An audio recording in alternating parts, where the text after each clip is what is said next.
respond. That's what the Indians did in the first inning, thanks to Jason Kipnis. And then they did it again behind Lonnie Chisenhall and Mr. Late Innings, Yan Gomes. The Tribe won their 10th series opener in the last 11 tries to get back to the 500 mark and push forward in the wild card race. Josh Tomlin has won 5 straight starts, and he'll square off with the Royals next on Sports Time Ohio.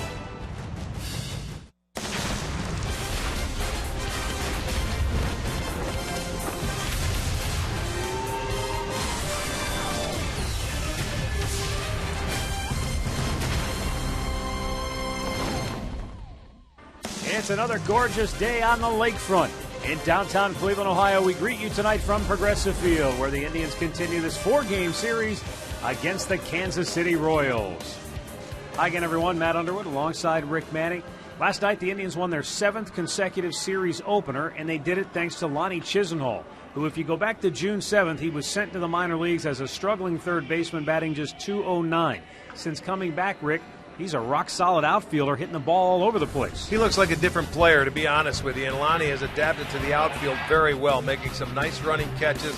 He's got a very good arm. He had 3 assists in 1 ball game, and this guy is making great catches, and it's made him relax at home plate. I think he's up there very comfortable. He looks very good in the batter's box. He's getting some key base hits, and since his recall, he's hitting over 300. You can see the 19 RBIs, 7 doubles. He wants a job for next year, and he's proving that. He's going out and playing very well in the outfield and both offensively.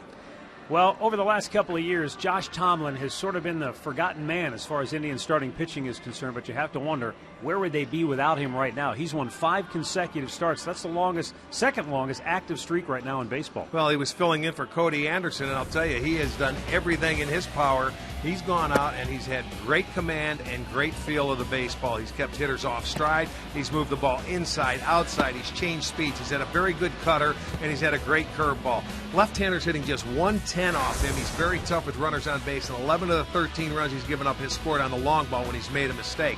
He'll be matched up against Chris Medlin, 3-1 this year. As a starter in his 4 starts, 2-1. The Indians have only faced him when he was with the Atlanta Braves. He's coming back. He's much like Josh Tomlin, a change-up curveball guy, and he's a command guy. Only Joe Kelly of Boston has currently won more consecutive starts than Tomlin. Kelly has won 8 straight. When we come back, Andre Knott joins us to talk with Mr. Late Inning Magic himself, Yan Gomes. Cleveland Indians baseball is brought to you by WB Mason, the official office supplier of the Cleveland Indians. By McDonald's, I'm loving it. By your local Toyota dealers. Visit buyatoyota.com. Toyota, let's go places. And by the injury lawyers at Elk & Elk, proud sponsors of the Cleveland Indians. Call 1-800-ELK, Ohio.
has a 2-out RBI double. Gone to Souvenir City. Swung on and missed. He got him. His throw to the plate. Not in time. He hammers one. Right center field. In the alley. Gomes delivers a game breaker.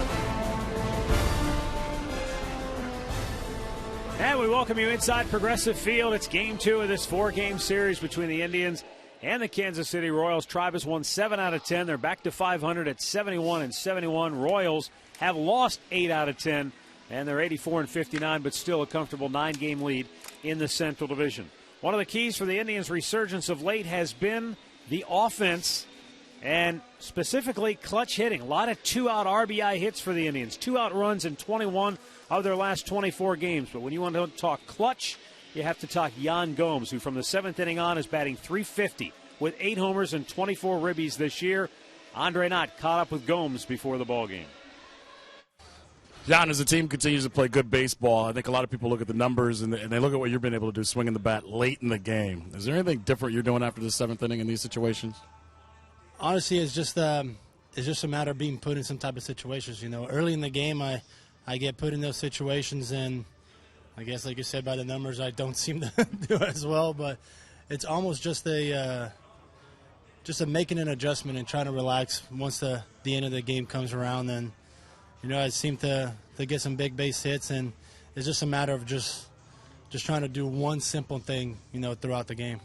For you may not have the numbers that you had last year, but with the situation the team is in, 20 games left, opportunity to push in and make these games matter. That matters more to you right now than what you worry about, right? Yeah, I mean, absolutely. I think even from last year to this year, you know, the numbers were better last year, but you got to be able to just put those numbers aside and just be able to come up with, if it's one little thing to another, if it's defense or hitting. And, you know, I think those are going to count more when we start winning some ball games. Josh Tomlin on the mound tonight. How much surprised have you been with the success he's had over his last 5 starts? Not really surprised at all, man. I think the guy, we all know he's one of our horses. He's one of the guys that's just going to go out there and compete for us. When you look at the bullpen, how have you liked what Jeff Manship has been able to do? It's a pretty cool story, man. You know, you heard about him before, and I've heard about him, and just seeing him come out there and just take ownership of what he's got to do. He comes in wherever he wants to, or wherever Tito puts him in, and then he just gets the job done. How much do you like playing the teams within the Central when the games matter the most right now with the last 20 to go? Well, I think it's a matter of you can't avoid them right now. You know, it's whether you like it or not, you're gonna face them a lot now. Appreciate the time. Thank you. All right, thanks a lot, Andre. Gomes and the Indians take the field behind Josh Tomlin tonight, looking to run his record to 6-1 on the season. Let's take a look at the lineup he will face for Ned Yost and the Kansas City Royals tonight. It's brought to you by Toyota. Alex Gordon will lead it off. Then it's Ben Zobrist, followed by Lorenzo Cain. Eric Hosmer will bat cleanup. Henry Morales is 5th, and Mike Moustakas, Salvador Perez, Alex Rios, and Alcides Escobar rounded out. And our Northern Ohio Honda starting pitchers, Josh Tomlin, making his 7th start this year, his first against the Kansas City Royals. Coming off a start, he won his 5th straight win against Chicago in his last start. Did give up 3 solo home runs, and that was about it. But that's how you score off Josh Tomlin this year. He's given up 13 runs, 11 have come off the home run ball, 9 solos and a 1-2 runner. And that's been it. He's been very stingy. The league hitting just 180 off him. Left-handers hitting just 110. So he has had really terrific command and a feel for his breaking ball and changeup and his curveball. Let's take a look at the defense behind Josh tonight. It is brought to you by Ram, and it looks like this. Brantley in left, Almonte center, Chisenhall back and right. Urshela is at third, Lindor at short, Kipnis at second, Johnson is at first, Gomes behind the plate. Corey Blazer will call the balls and strikes. Ben May is at first, Chris Guccione at second, and the crew chief, Jeff Nelson, down at third. All right, our window systems game time temperature tonight. Very pleasant 80 degrees under crystal clear skies once again. Keep this for the remainder of the homestand, huh? Yeah, no breeze to speak of. Might have been blowing out a little bit earlier, but right now at game time, those flags are hanging right at the staff. As we get ready, Alex Gordon steps in for Kansas City. Gordon swung the bat well last night. He was 4 for 5, including a leadoff homer on the game's first pitch. And Josh Tomlin goes for the outside corner, misses, ball 1. Well, this is the guy they wanted back in the lineup, and they got him back and inserted him into the leadoff spot. Hits that ball pretty well. Deep right. Chisenhall racing back on the track. He runs it down. Boy, can they keep testing Lonnie Chisenhall or what? Well, go ahead. Keep testing him. He's up for every play. He got a good jump on that ball. It didn't look like he hit the ball last night very well. I don't know if this one was off the end. He catches it right at the edge of the warning track and goes into the wall to retire Gordon for out number 1. He's made plays to his right, to his left. It doesn't matter. He had a good jump on that one. That'll get you into the flow of the game early, huh? Be ready from the first pitch, especially with this guy on the mound, Matt. He pitches to contact. He throws a lot of strikes, and I don't care if you're an infielder or an outfielder. He's more of a fly ball pitcher. Be ready. Switch hitter Ben Zobrist. Yanks one fouled on the right side.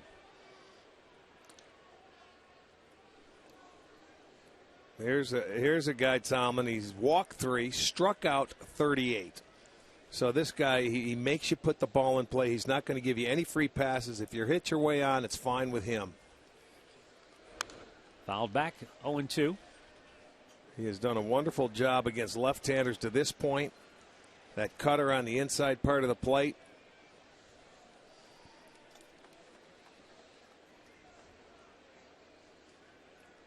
He has to stay out of the middle of the plate.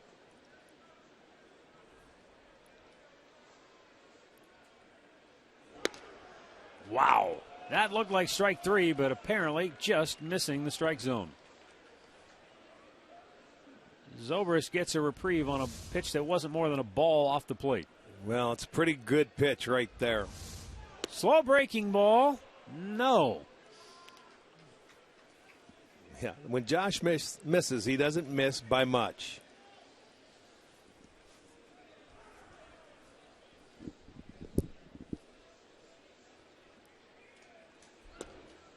And down in the strike zone, full count. Pretty good eye by Zobrist hanging out there.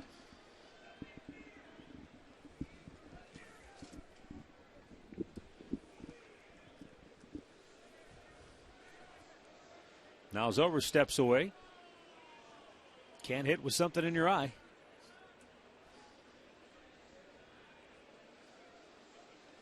He's really turned it around since coming over to Kansas City.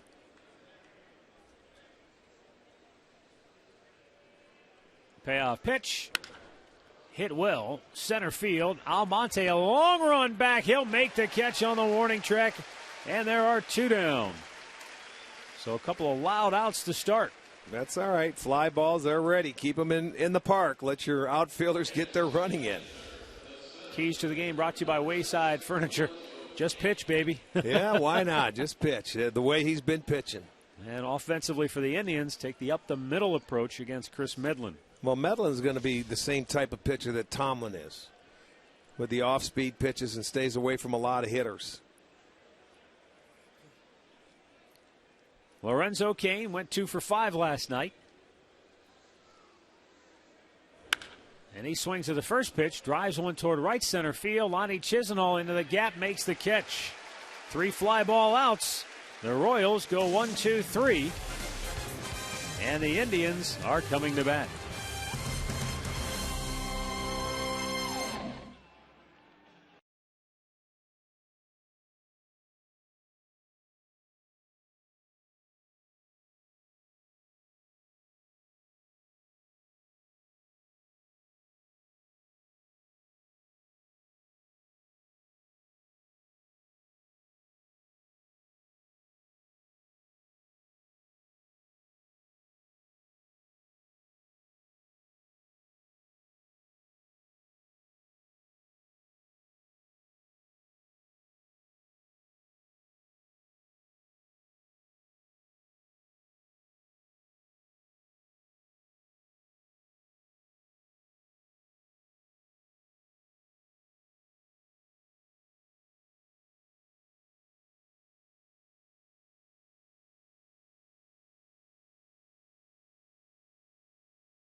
Let's take a look at Terry Francona's starting lineup for the Indians tonight, brought to you by Progressive Insurance. Jason Kipnis will lead it off, followed by Francisco Lindor. Michael Brantley will bat third. Then it's Carlos Santana, Lonnie Chisenhall, Yan Gomes. Chris Johnson batting seventh, Abraham Almonte eighth, and then Giovanni Urshela will hit ninth. Our Northern Ohio Honda starting pitcher is Chris Medlin, signed as a free agent this year, coming off Tommy John surgery. 29-year-old righty. He's 3-1. His only start against the Indians, he won, but he was in Atlanta back at that point, and we'll get into it a little bit more in a bit. And the defense behind Medlin tonight looks like this, brought to you by Ram. In the outfield, Gordon, Kane, and Rios. On the infield, it's Moustakas, Escobar, Zobrist, and Hosmer, with Perez doing the catching.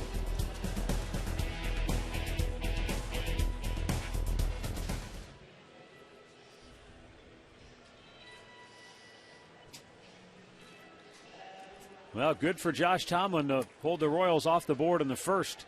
They scored in the first last night, and they're third in baseball in first-inning runs scored this year. Now the Tribe will go to work bottom of the first as Jason Kipnis looks at a ball outside. You're going to see Medlin a lot with that fastball away. He also has the changeup and a curveball. Bouncer right at the second baseman. And Zobrist will throw out Kipnis one away.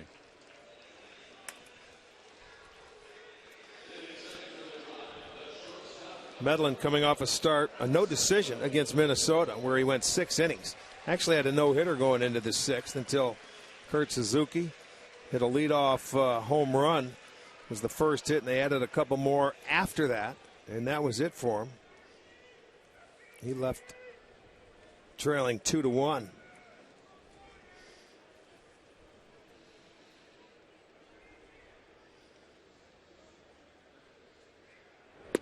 Lindor takes a strike over the inside corner. 1 for 3 last night with a triple off the top of the wall in right field. The very tippy top. He walked twice, scored a couple of runs. I mean, he needed one more inch. He thought it was a home run. He sure did. When Rios went back and that ball went straight up in the air. And boy, we looked at that replay and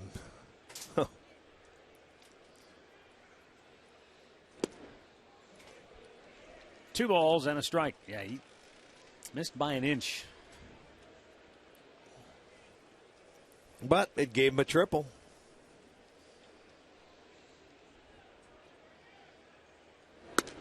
Up and away. 3 balls and a strike. This was the ball last night. Right off the top of it. Man, alive. Look at the fans. Look at it. So close. They wanted the souvenir. Lindor smacks one of the gap in left center. That's going to be off the wall. And he'll glide into second base with a 1-out double, already his 19th double of the year. Tell you what, this young kid has a really good approach to hitting. On a 3-1 pitch, you figure, all right, I'm looking for a pitch. Well, he got it, but he took it the other way. And it was a fastball away. He didn't try to pull it. He stayed on it and hit it off the wall to left center field. What a great approach. The count in your favor, and he is rewarded with a double. So now the Indians have a runner in scoring position. He just continues to roll.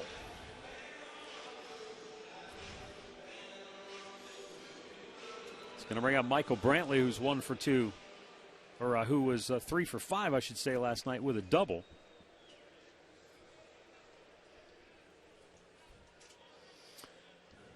The Indians are second in the league in doubles with 268. And a big part of it has been Michael Brantley.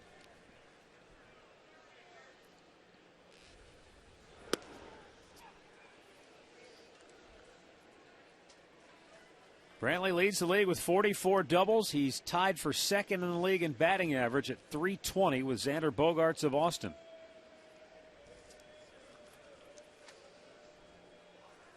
Michael has hit .376 in his last 33 games. Up high, 1-1.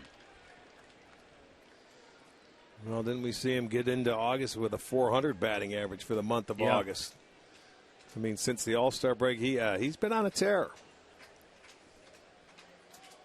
And he shines in this situation. Runners in scoring position. Very patient. Great approach. Yeah, 406 August. Well, he slumped to 295 in September, but he'll be back up there soon. And this is where the Indians have been so good of late. Last night they went 5 for 15 with runners in scoring position since the All-Star break as a team, batting .271. Yeah, and they're getting some 2-out hits, and that certainly helps. And that team that's out in the field right now, Kansas City, they're the best 2-out hitting team in all of baseball. 2-1 pitch to Brantley. Popped him up. And Hosmer, the first baseman, in a foul ground, makes the catch, 2 away. Got Michael on a changeup right there. And it looked like it stayed up.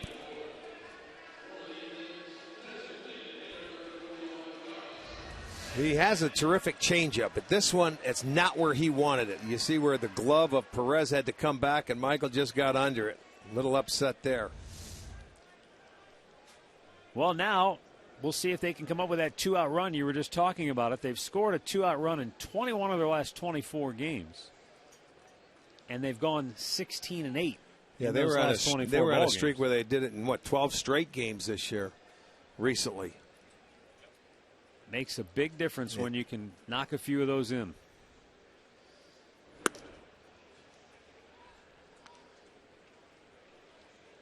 I don't know how many times I've heard you say it. You get one, and it just seems like a bunch comes after Yeah, it. because it seems like people relax when that first guy gets it. And a lot of times if you get it early,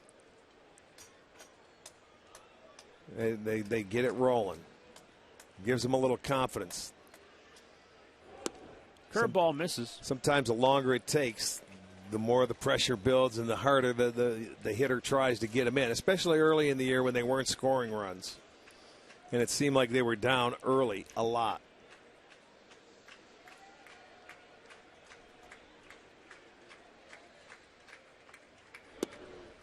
Pretty good pitch. 3-0. Medlin thought he had a strike there, didn't get the call.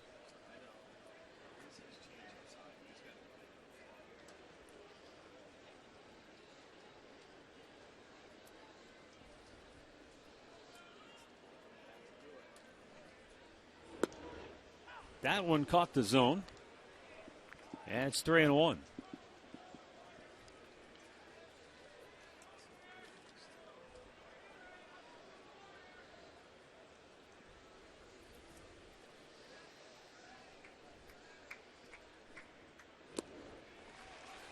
Santana draws a 2-out walk, keeps the inning alive now for Lonnie Chisenhall.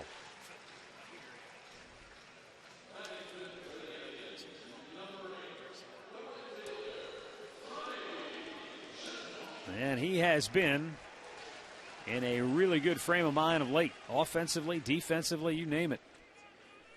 3 for 3, 3 runs driven in last night.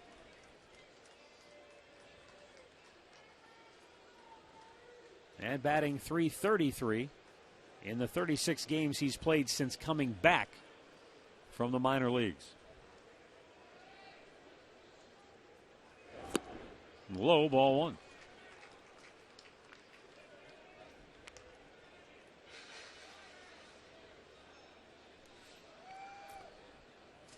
Say Lonnie's had his way with Kansas City in 10 games, batting .382. Perez goes out to talk with Medlin, who's throwing 17 pitches but only 6 strikes. I'm thinking like Perez is just telling him his idea of how to go about this at-bat and the sequence they want to get after. Medlin, of course, as I mentioned, only pitched one other game against the Indians. That coming back August 29, 2013 at Turner Field. He went 6 scoreless innings. He's not missing by much. He's trying to paint, and he's just missing. Well, the same thing Tomlin did in there. You know, it almost looks like you have to have it on the plate if it's going to get called. Medlin, an 11.25 ERA in the first inning. So if you're going to get him, this would be the time. Right now, though, you've got to make him throw a strike. Only 6 out of 19.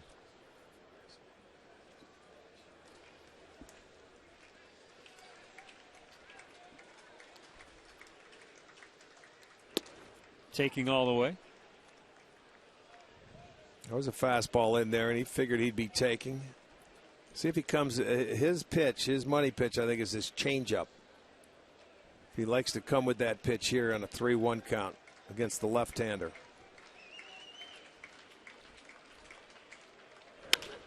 Right back to him. He knocks it down, recovers, and throws him out to end the inning. Did a nice job. We played an inning, no score in Cleveland.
Get live Indians baseball all season long with MLB.com at bat on your smartphone or tablet. Stay connected with live radio broadcast stats, breaking news, and more. Download MLB.com at bat, the #1 app for live baseball.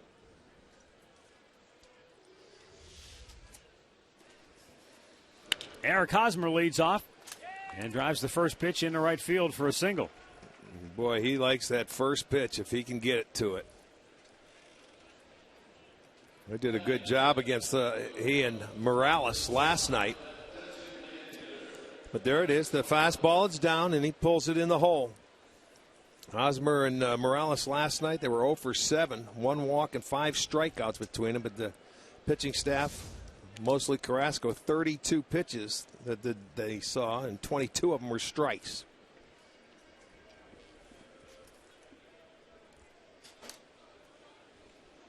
Morales was 0 for 4 and punched out 3 times as part of that duo that you just referenced. He hasn't had many games like that. But when you're facing Carlos Carrasco. He was back on his game last night. Tremendous slider. Outside, ball 1. 6 innings, only a 1 run on 5 hits, walked 2, struck out 9.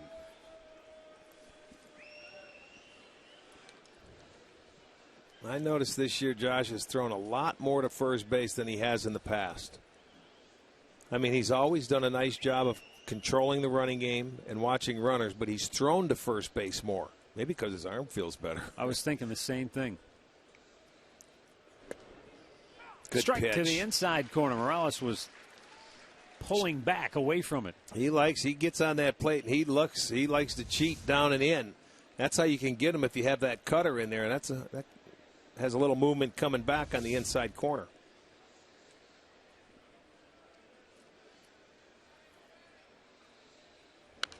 Back out of play.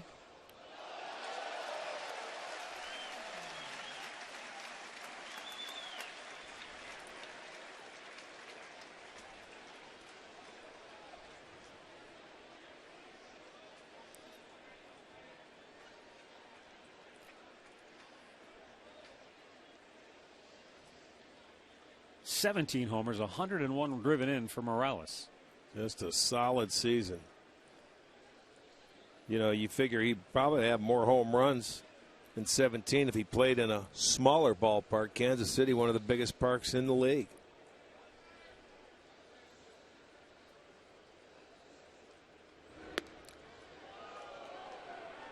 It appears to be a tad on the small like I strike said, zone. Just from the first inning when Tomlin made some good pitches and so did Medlin, looks like the ball has to be on the plate if you're going to get it called. I know it's early.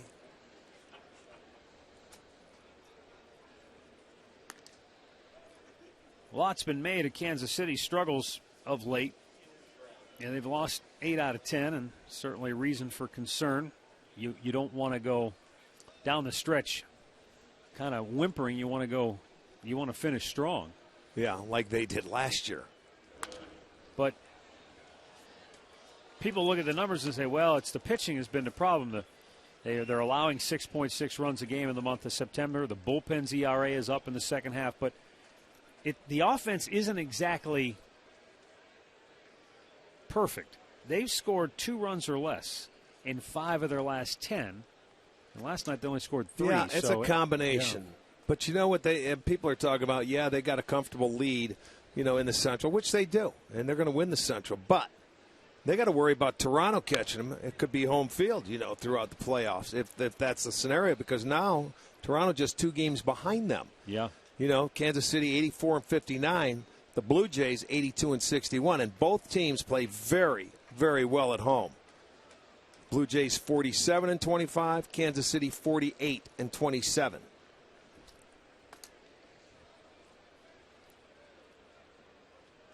Now the 2-2. It's easier said than done to just quote unquote kick it into gear. Yeah, sure it is.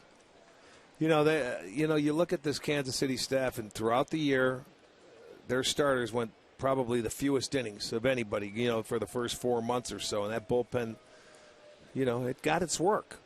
Well, now it's starting to hit a little bit, and they had the pedal to the metal for a long time, and now might be catching up with them. But as he says right there, it's like the flu. It'll pass. It's not the plague. Yeah, it'll pass. We'll get over it. They'll kick it back in. And sometimes it only takes 1 game, 1 inning, or 1 at-bat to do that. Tomlin's 2-2 pitch. Shoots it foul on the left side. But you know what I liked last night? The times that Kansas City came and got on the board, the Indians answered. They came right back. First inning, boom. There's the leadoff hitter, Kipnis, hit the home run. They come back late in the ball game. They scored 1 to make it close. They scored 3 more to take them back out of it. So they kept the momentum on their side last night for sure.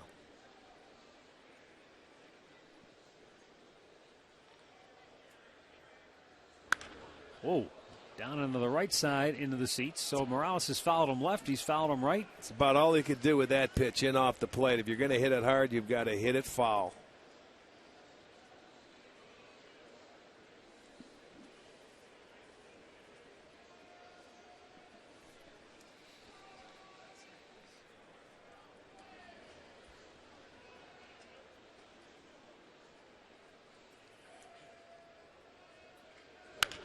To first base, Johnson will go to second. There's 1.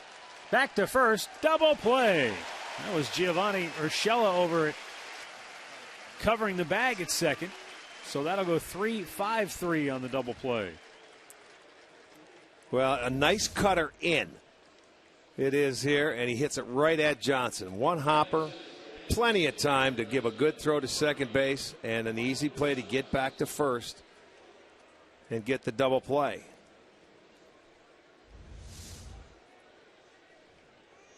So 2 down for Mike Moustakas.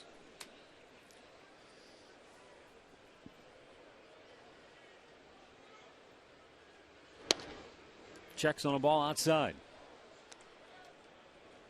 Yeah, we are watching 2 guys tonight, the starters, that are pitchers. They have to go out. They move the ball. They work it around. They change speeds. They use 4 parts of the zone. You know, you see a lot of guys now, power pitchers coming after it and just getting after it. But these two guys, they pitch.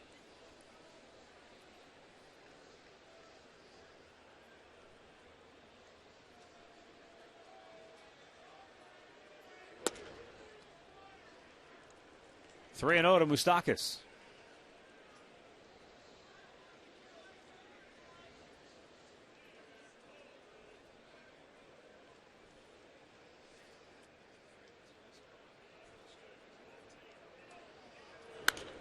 Popped him up on a 3-0 pitch right at the plate. Gomes can't find it, though. He lost it.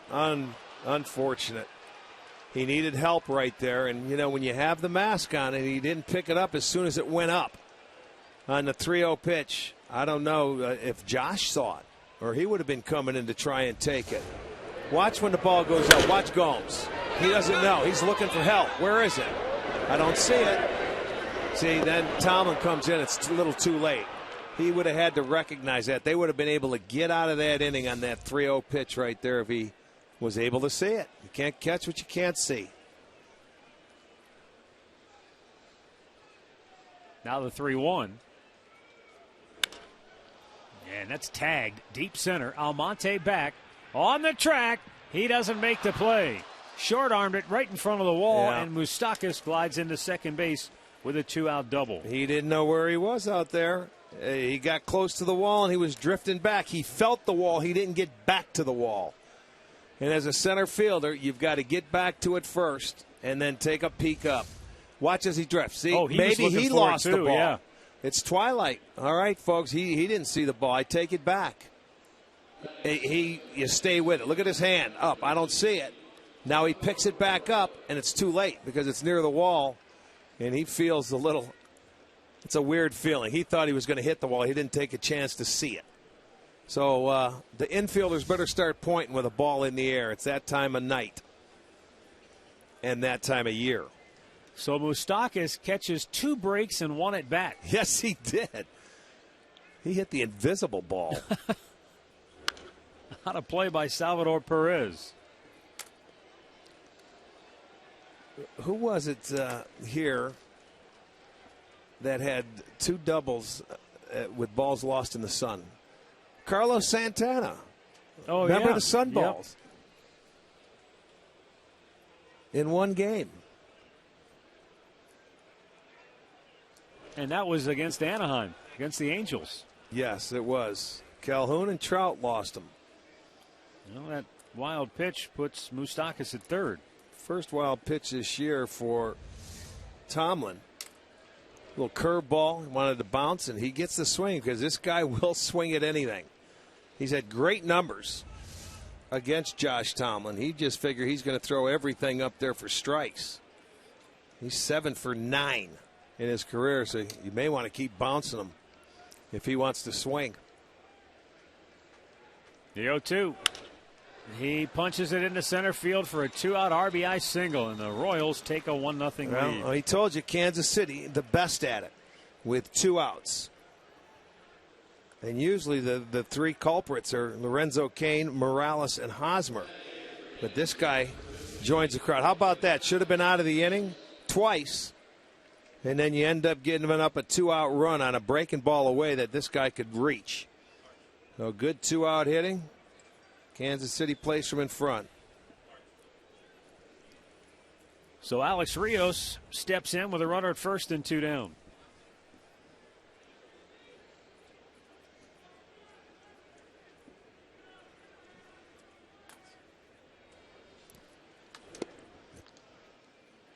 Inside, ball 1.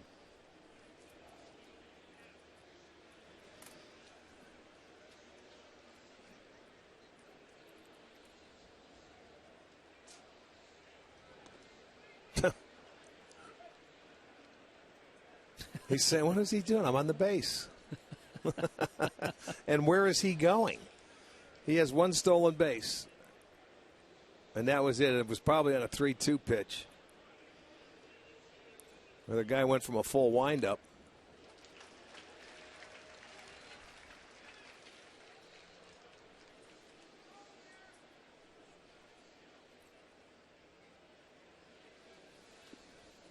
1-1 the count on Rios with 2 down and Perez at first, and the Royals out to a 1-0 lead here in the second.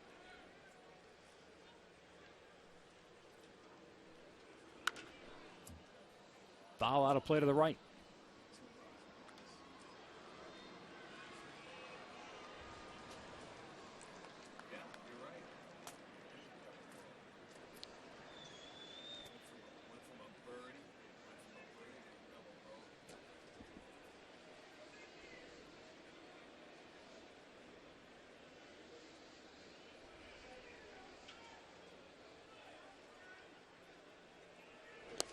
In the dirt.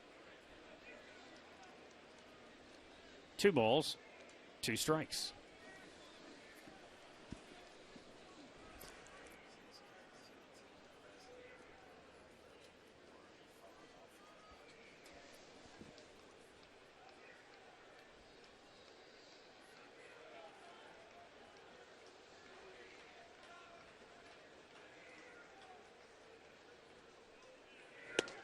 Strike 3 called. That'll end the inning.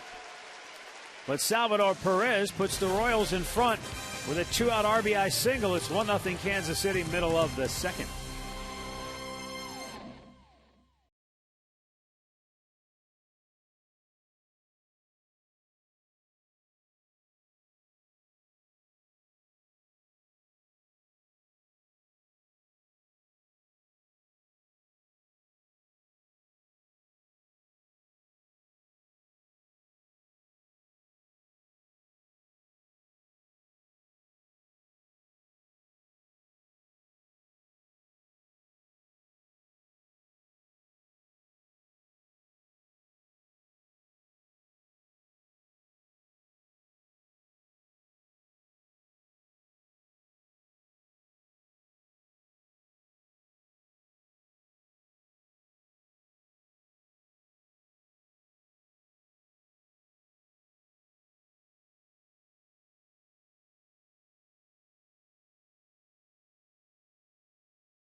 Well, come on down to the ballpark for Sugardale Dollar Dog Night Friday when the Indians will host the Chicago White Sox. Grab your dogs and head out to the corner bar for the best setting for baseball.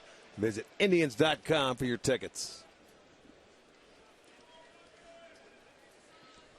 Bottom of the second inning, Yan Gomes, Chris Johnson, and Abraham Almonte due up.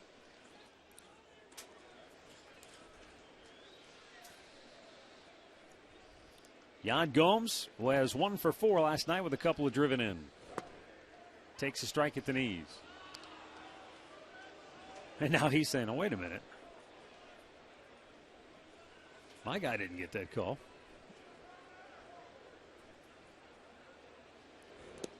In the dirt, 1-1.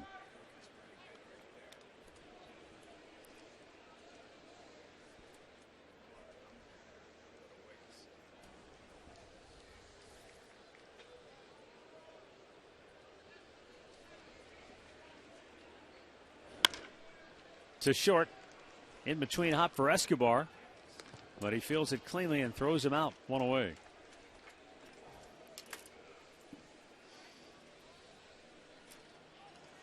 Our player profile brought to you by Levin Furniture. Chris Medlin was originally a 10th round pick of the Braves back in '06. He missed all of last year with Tommy John surgery. Second time he's gone through it. Yeah, Kansas City took a flyer on him, huh? Signing him in the offseason.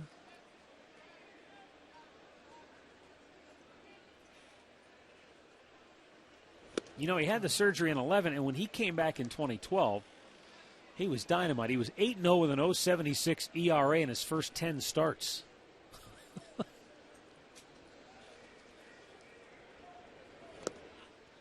You know, it's not bad enough you have to do it one time and rehab to come back and pitch, but to do it twice. Yeah. You've got to have that drive, desire, and want to get back to the major league level to pitch. That's a lot of work, folks. The 1-1 to Chris Johnson is a breaking ball that missed. 2 balls and a strike.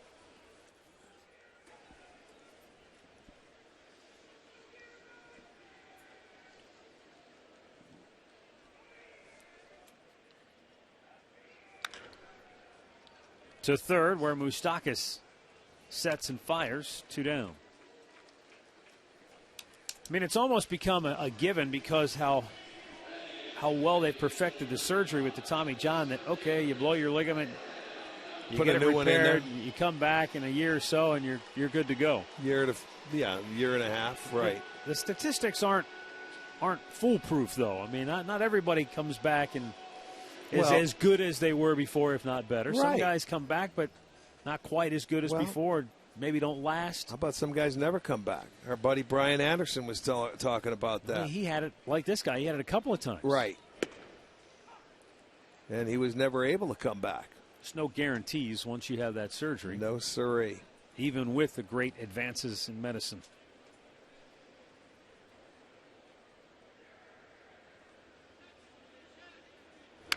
Almonte got jammed, rolls it to second, and the Tribe goes 1-2-3. After 2, it's Kansas City 1, Cleveland nothing.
Royals on top 1-0. We head to the third. Alcides Escobar to lead off for Kansas City, then Alex Gordon and Ben Zobrist.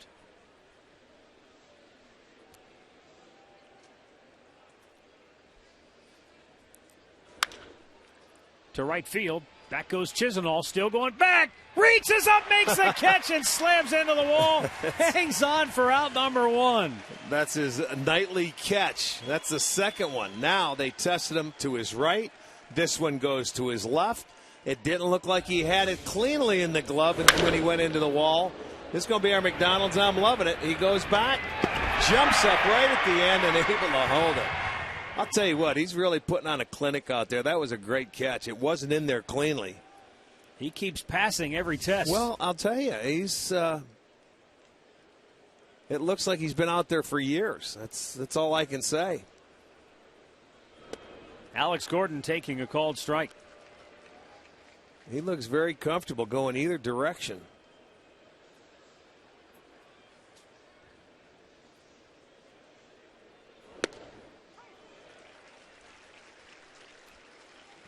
2 quick strikes on Alex Gordon. He tested Chisenhall to start tonight. And Lonnie made a running catch on the warning track in the first. And he stays alive with a foul ball.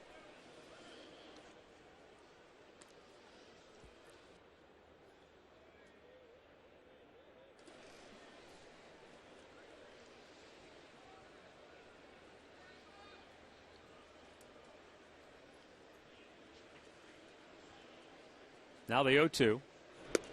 Missed outside with it.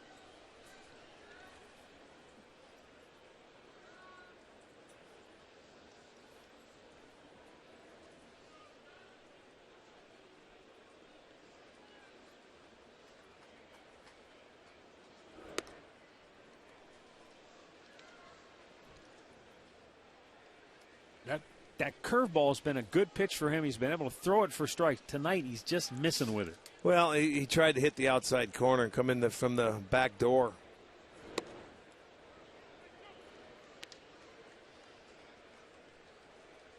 But these guys, you know, it's an aggressive hitting team, but they've made them work pretty hard here in the first 3 innings.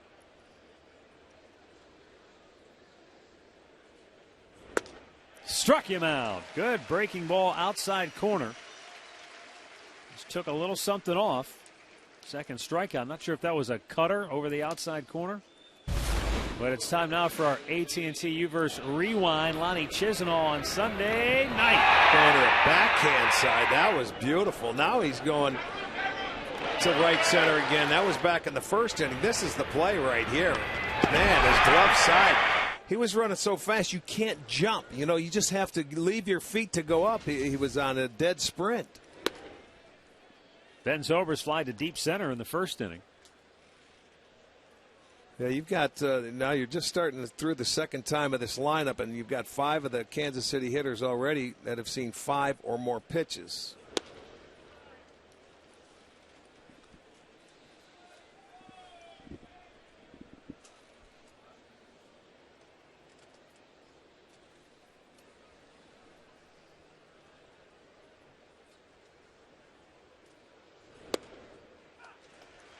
Two and one.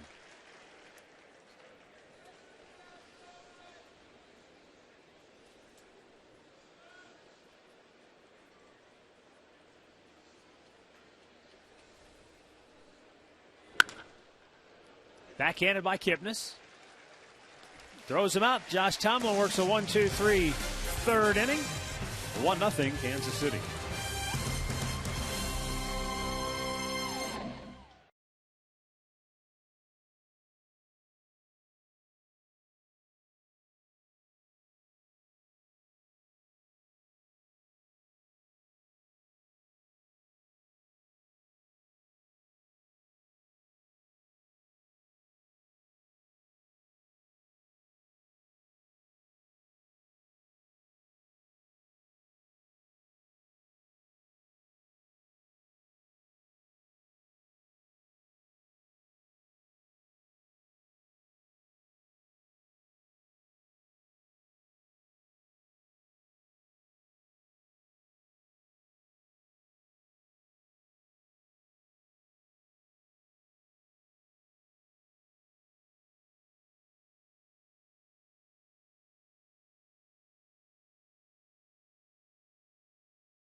Just a reminder as you enjoy a cold one to stay tuned later in the game for Miller Time, brought to you by Miller Lite.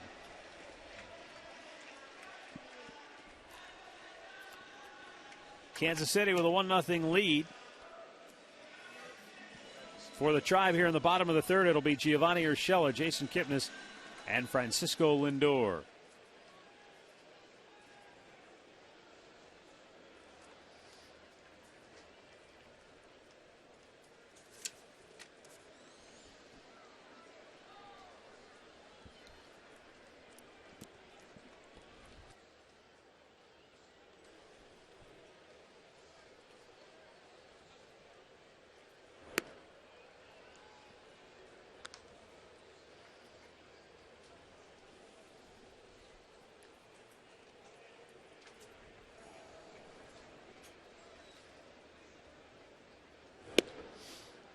Medlin this year has been tough with nobody on, 205 average, and once you get runners on, it goes up to 296.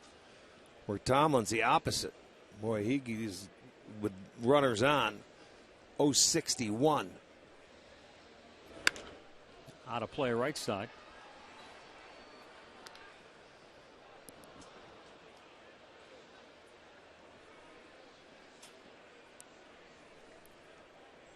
Urshela likes the royal blue. Well, that's good.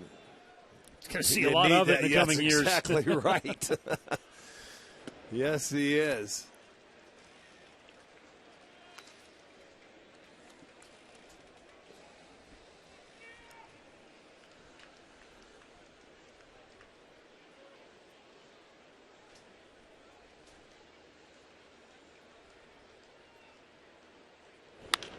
Pulls at third base fair. Behind the bag, Moustakas with a good stop and a perfect throw.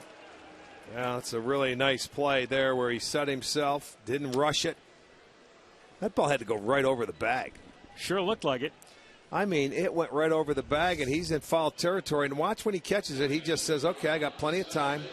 Right over the bag. Plant and just throw a seed over there to first base. That's the play at third base. You got to show off the arm. You got to get it up top and unleash.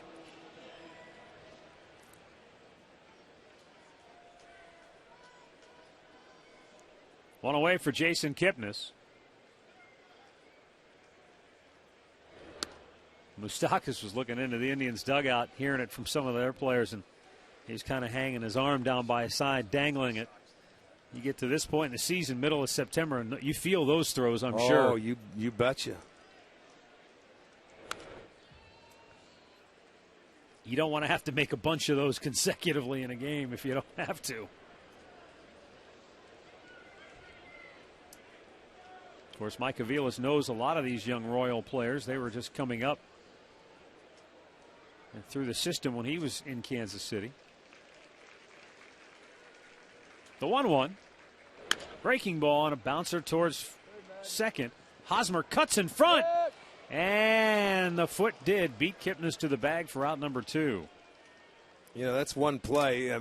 Hosmer might have been able to let Zobrist take it, but he's such a good first baseman. He got over there, but did you see how he squared his body to put something on the throw to get Medlin over there? Kipnis did a nice job of hustling down the line, but they did get him by a step. Let's go down to Andre Knott. You know, something about Francisco Lindor is obviously the power has surprised many people. I'm talking to Terry Francona before the game. He says, you know what? He goes, we don't want to talk about it because when he got to Columbus, he had about 4 home runs in the first 5 days. He goes, then his swing got really long.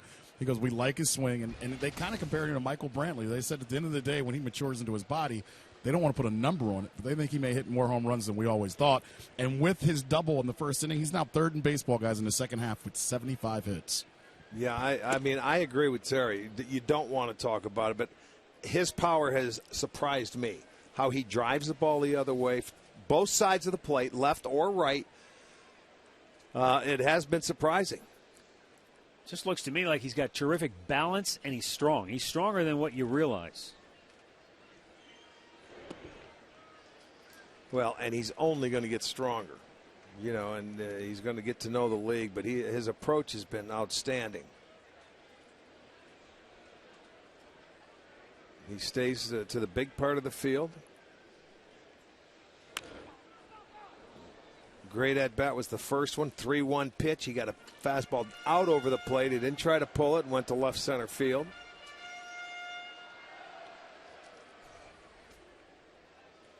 I liked what Mike Aviles told Andre the other night talking about Lindor.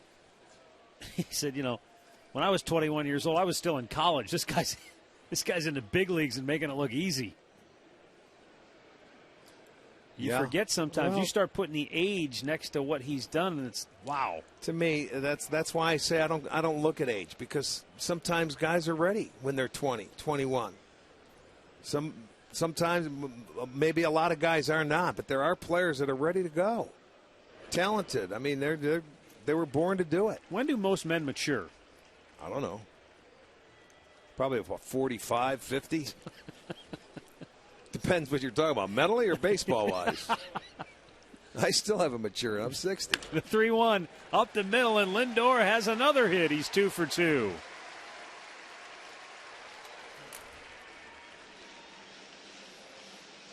Now both hits coming off the bat of Francisco Lindor.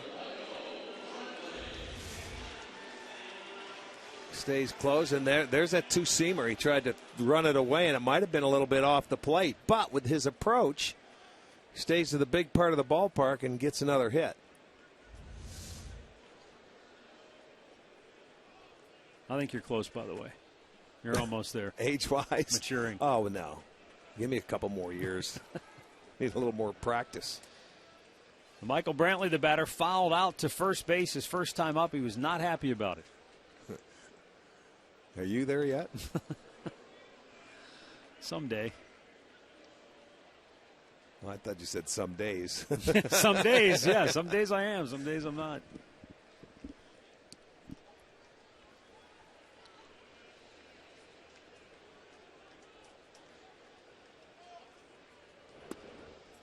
Inside, he missed. Yeah, both these pitchers they got a nice tempo, a nice rhythm.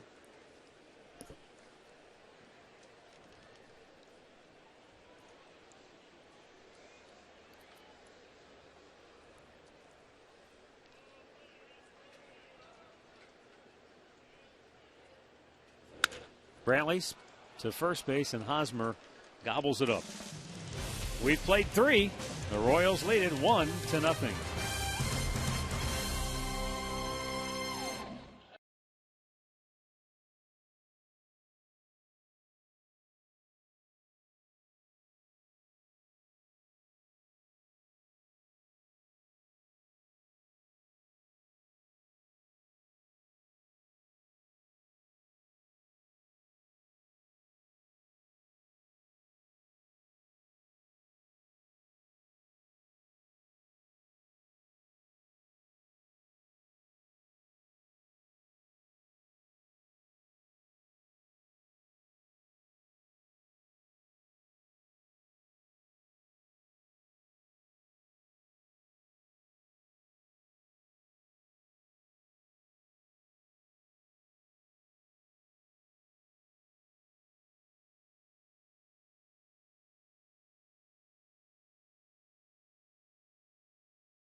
Fourth inning, the Royals lead it 1-0.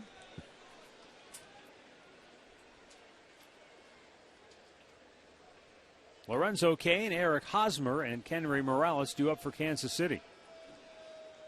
Lorenzo Cain flied to right in the first.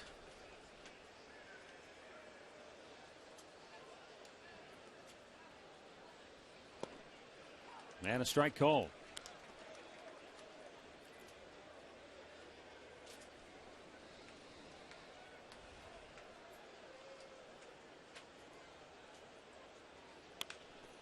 To center field, Almonte, routine play there. One away.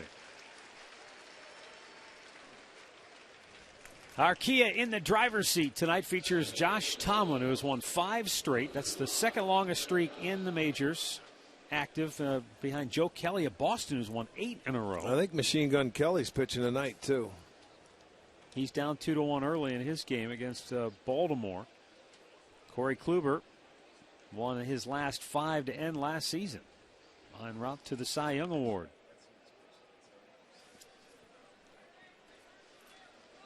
Not easy to do, especially in this day and age where bullpens are concerned, because that's 5 consecutive starts with a win. There's no decisions. It's hard to get a decision in 5 straight games. He's gone out there and you go 6 or more innings. He completed a game. Kipnis with a quick flip to first, 2 down. Remember, who was it for Chicago? It was Mr. No Decision, the White Sox. Quintana? Yeah. You think about those guys that pitched 6. He had 17 no decisions in a couple of years ago. Yeah, and I mean, he's going 5, 6, 7 innings every time out. But that's with a team, too, that's not scoring you a lot of runs. As we see, every team has a pitcher that goes out there sometimes and low run support. This year it was Corey Kluber for most of the year. Yes, it was. Kendry Morales banged into a double play his only time up. Takes a strike.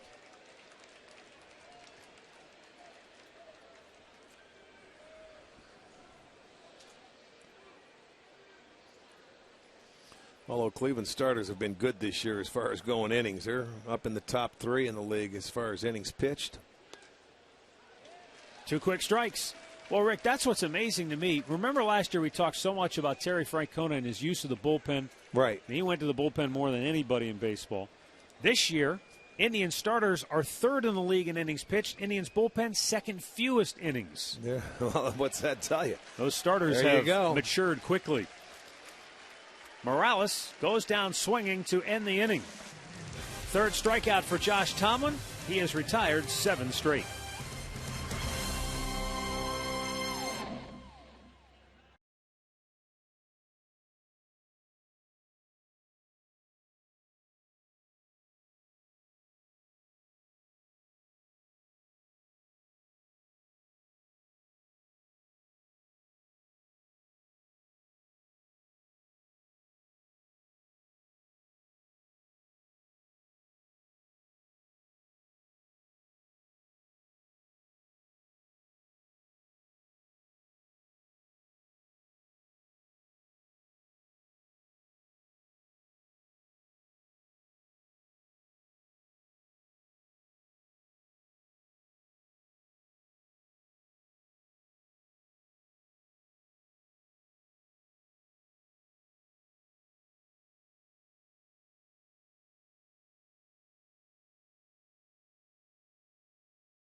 Our stat of the game is brought to you by Buick.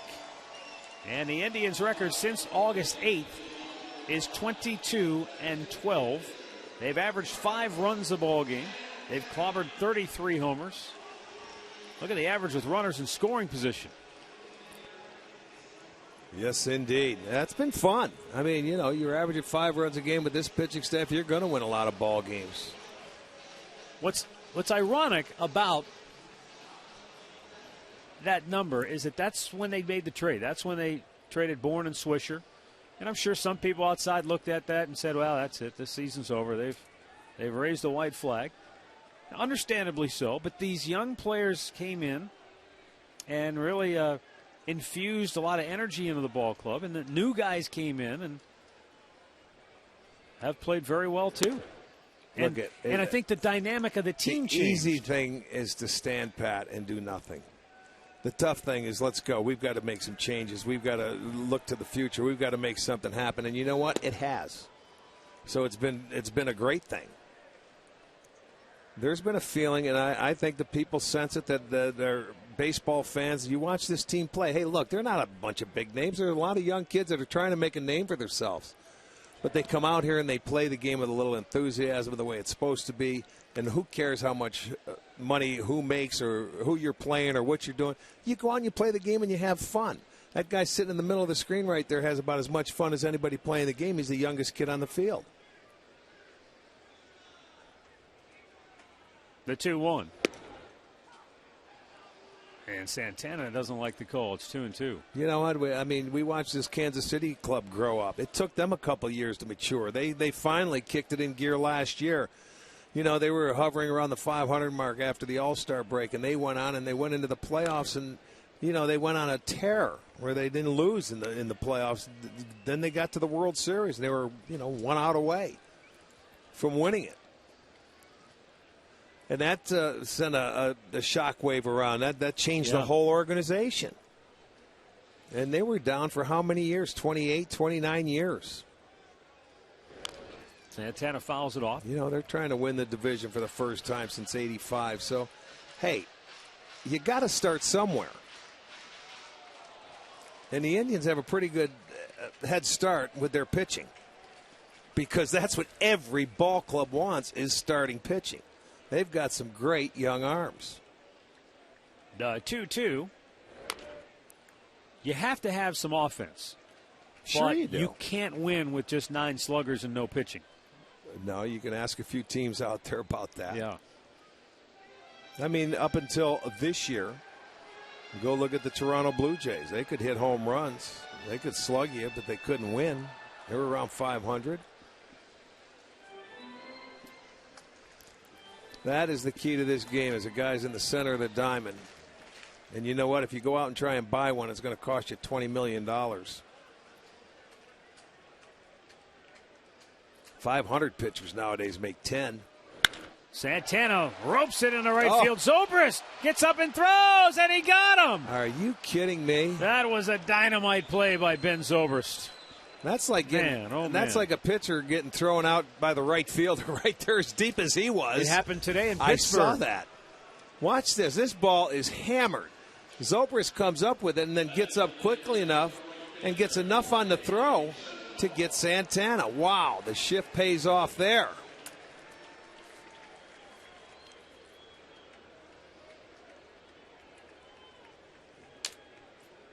Look at that. That's got to be frustrating as a hitter, doesn't it?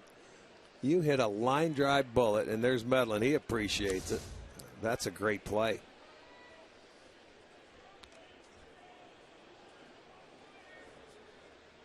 Santana might have another word for it. Well, sure he would on the offensive side.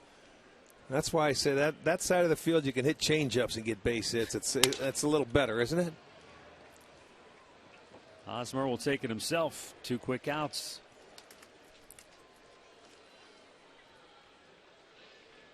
Bring in Andre Knott. We were talking before about the club's turnaround, especially since August the 8th. Yes, you could talk about the enthusiasm that the youth has brought, but another thing that Tito talked about today was attention to detail. He wasn't putting down any of the guys that left. He goes, but these young guys have come up, and he goes, their attention to detail has stood out. He goes, whether it's Almonte always hitting the cutoff man, whether it's Chisenhall running balls down in right field. And he said just the infield play has made a big difference. And he goes, the little things have added up to make them play the way that they've played. It's not just one thing that's made this change. Well, you got to play the game the right way. And that's fundamentally. A little bit low to Yan Gomes.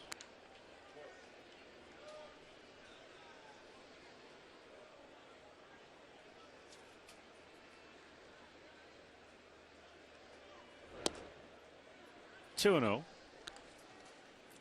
Medlin has done a very nice job so far. He's only given up 2 hits. He's walked 1. That came in the first inning.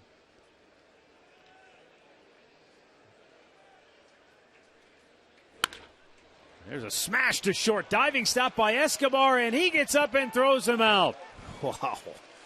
A couple of highlight reel plays by the Royals defense here in the 4th. One by Zobrist, this one by Escobar, and Kansas City maintains a 1-0 lead.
Cleveland Indians baseball is brought to you by your Northern Ohio Honda dealers, by the Cleveland Clinic. Call for an appointment today. And by the game-changing all-new Ford F-150. The future is tough.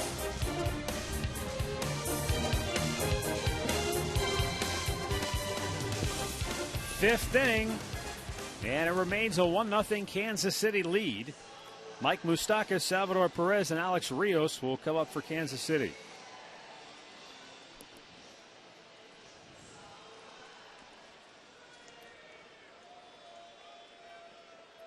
Well, the difference in this ball game is Mike Moustakas and Perez. And the twilight. Yes. On a 3-0 count. Hit a fly ball. It could have been an out behind home plate. Gomes didn't see it. Shoots this one to third, and even with the shift on, Urshela cuts it off. And there's one out.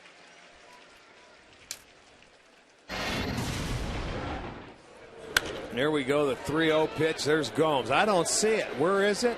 And it should have been an out. And then the 3-1 pitch. He comes back, and look at Almonte lost the ball in the twilight. By the time he looks up, he gets on second base with 2 outs.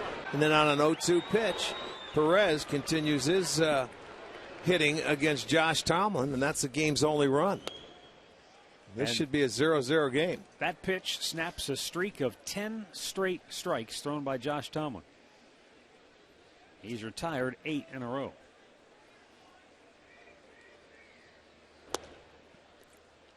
This is a guy he doesn't want to throw strikes to because he's 8 for 10 against him in his career. He got him to chase the 0-1 in the dirt. It was 0-2, and he gave him one he could reach. 0-2, and he got a base hit. This guy is a bad ball hitter.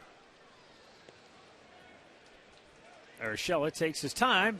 High throw, but Johnson kept his foot on the bag. And there are 2 away.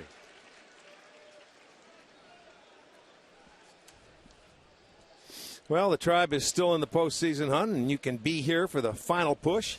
The Indians host division rivals on this homestand through Sunday as they target a wild card opportunity. Visit Indians.com for tickets. Couple of ground ball outs, and Alex Rios to the plate.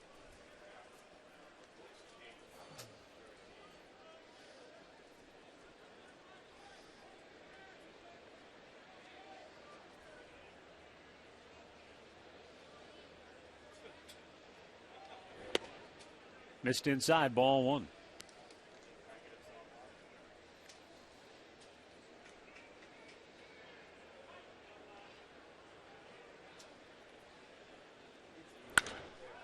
High drive, deep left field. If it's fair, it's gone, and it is a home run deep onto the porch in left field. And Kansas City's lead is 2-0.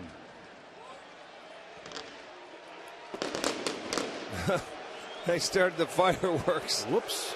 Whoopsie, someone stepped on the button. Somebody hit the wrong button. Yeah, they did.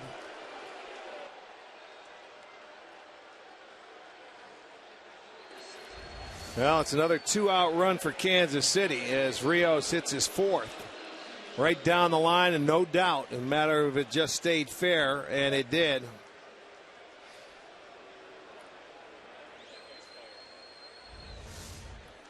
Oh, boy.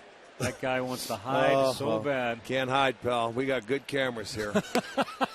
It doesn't matter. We see you. The fans don't, but we do. And you know what? A lot of people that are watching. Boy. What did I do? He's got a bad night right there.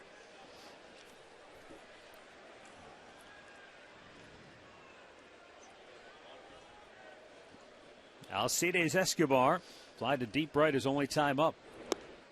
That home run snapped a string of 9 Royals retired in a row by Tomlin.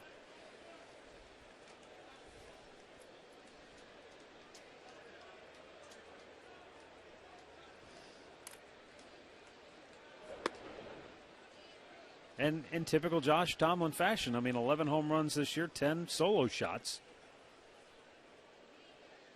He's going to give up a home run, but usually it is just a solo home run. Problem is now the Indians find themselves down 2. Yeah, he's given up 11 homers. 10 of them are solo.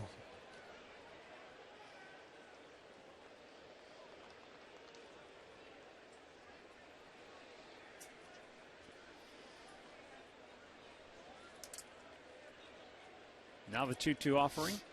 Breaking ball, and he just got a piece of it, pulling it out of play. I think that hit Andre in the head.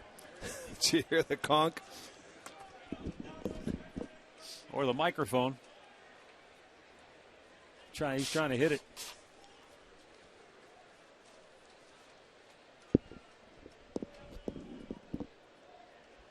Tomlin's 2-2. Breaking ball fights it off.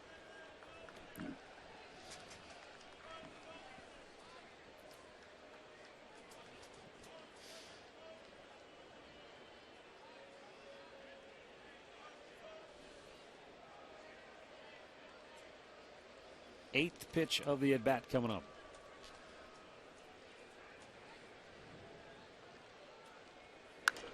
Wow. Play to the right.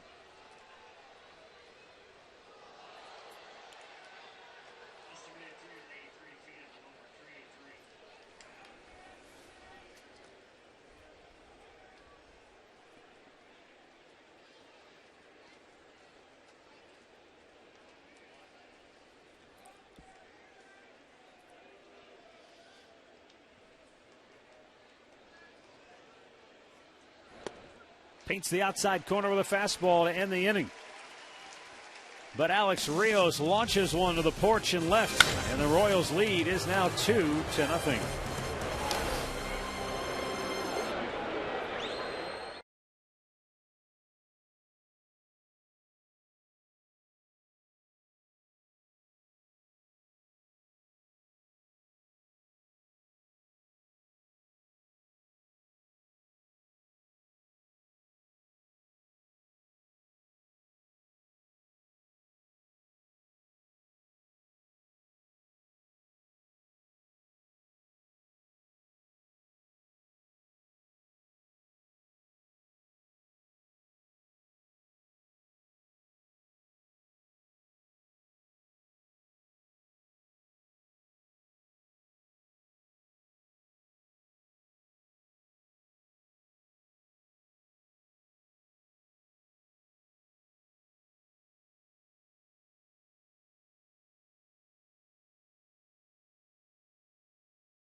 Grab some friends and catch a game at the new Corner Bar. It's open to all fans at Progressive Field. $13 district tickets presented by Sports Time Ohio. Go quickly, so get yours today. They're available only at Indians.com/district ticket.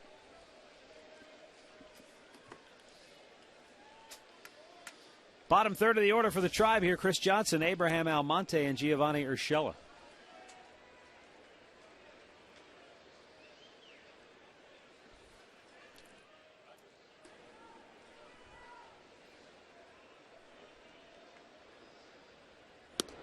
Up high, ball one to Johnson, who grounded to third, his only time up.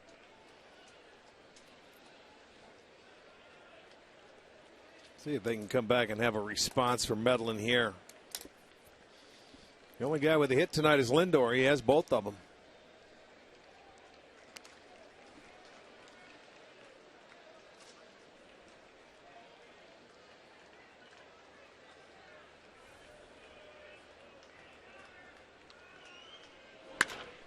Chopped up the middle and through. There you go. Get that leadoff man aboard and see what happens. Injury report brought to you by Elk and Elk. Corey Kluber, bothered by that hamstring, through a bullpen on Monday.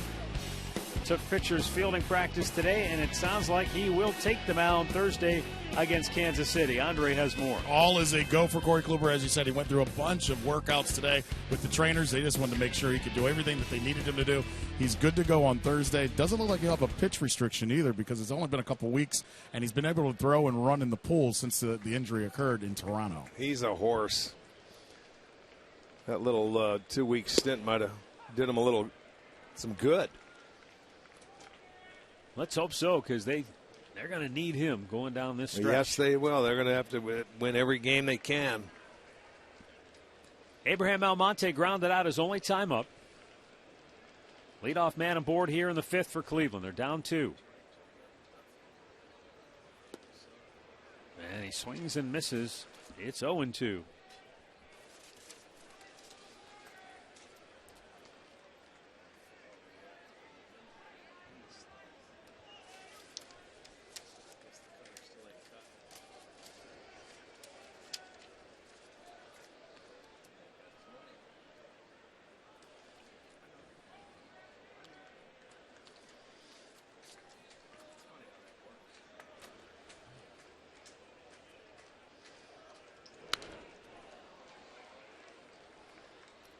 Chris Medlin is just 3 weeks shy of his 30th birthday. But to look at him, it doesn't even look like he could go into a bar and get a drink. He looks a lot younger, huh?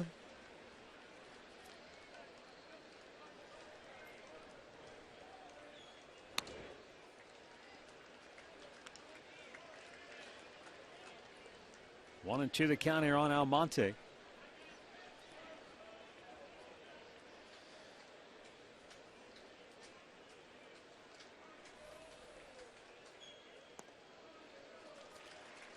And now he comes back to even the count at 2-2. He's always been a good post-All-Star break pitcher. In his career, 31 starts, 22-7. Popped him up. Took the sting out of his bat with the changeup.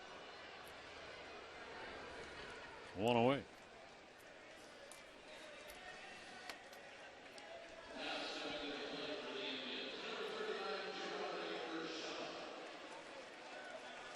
Giovanni Urshela grounded to third, his only time up.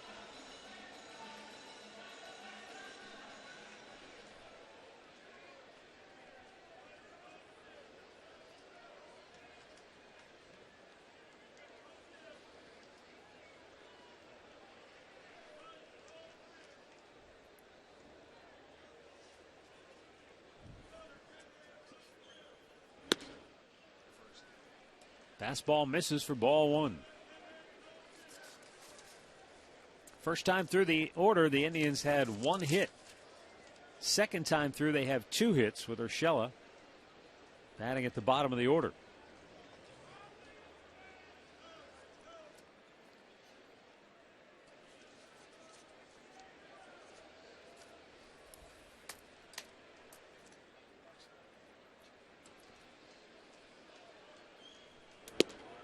missed outside with it. Perez trying to frame it, but couldn't bring it back over the corner. It's 2-0. Urshela hit a big home run last night. He went down and smoked a fastball to the bleachers and left.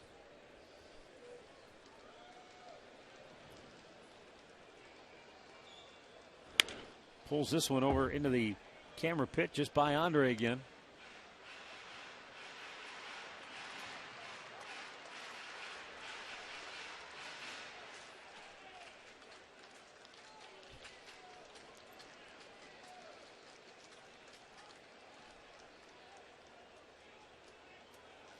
He should man that post with a glove.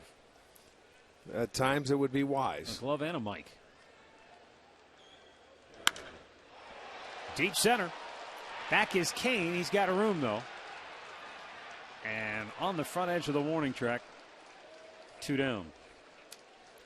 Time for a Mazda game break. Let's send it over to Al Pulaski. Hey, Matt, Rick, Yankees and Rays tonight at the Trop. The Yankees down 2-1 here in the fourth inning. Greg Bird, his 6th home run of the season, a 2-run shot, and New York takes the lead. It's now 3-2, 5th inning against Tampa Bay. Fellas? All right, thanks, Al.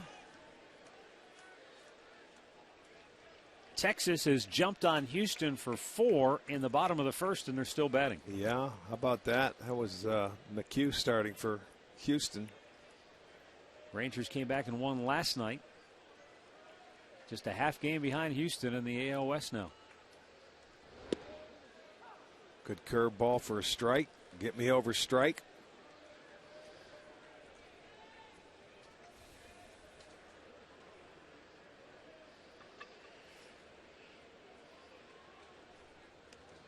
Oh, that was close. Johnson did get back in time. Hosmer wasn't really on the bag.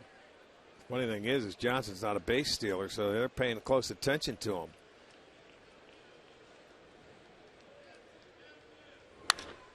To center.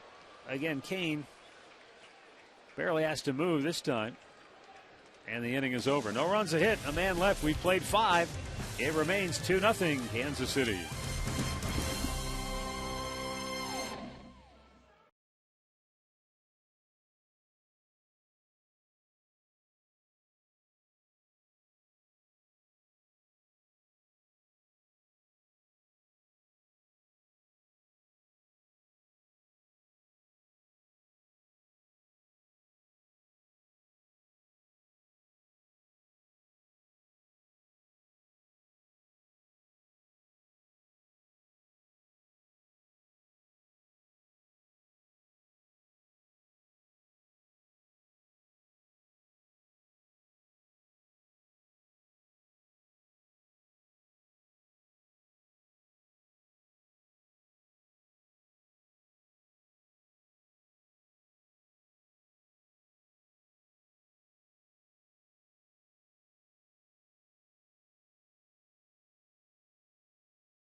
Well, time now for you to tweet your strongest fan photo using hashtag STODataStrongFan, and you just might see yourself in an upcoming broadcast brought to you by T-Mobile.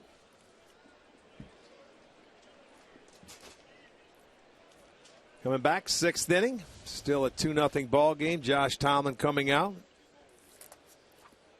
He's going to face the top of the lineup now for the 3rd time. It'll be Gordon, Zobrist, and Kane. Gordon 0 for 2 tonight. Flew out to right and struck out. And Tomlin get me over curveball. See, these two pitchers are very similar.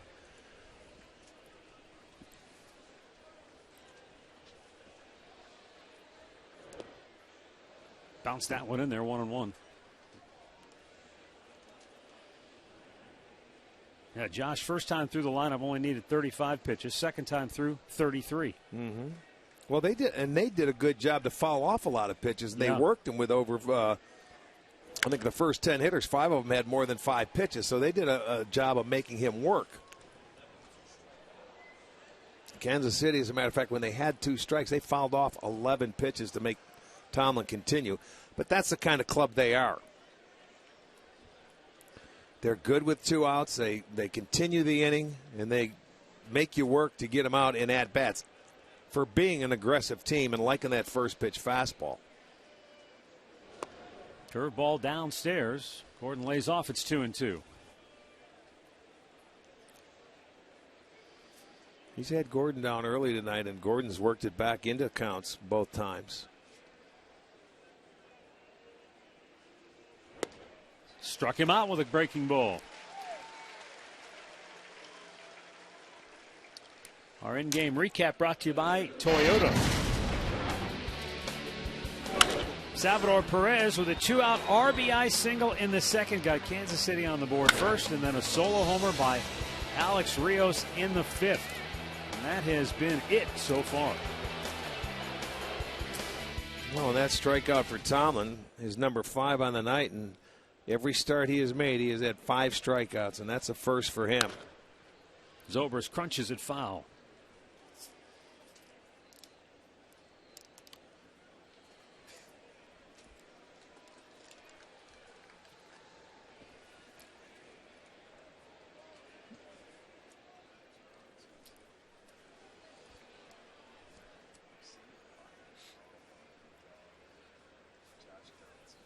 Now the 0-1.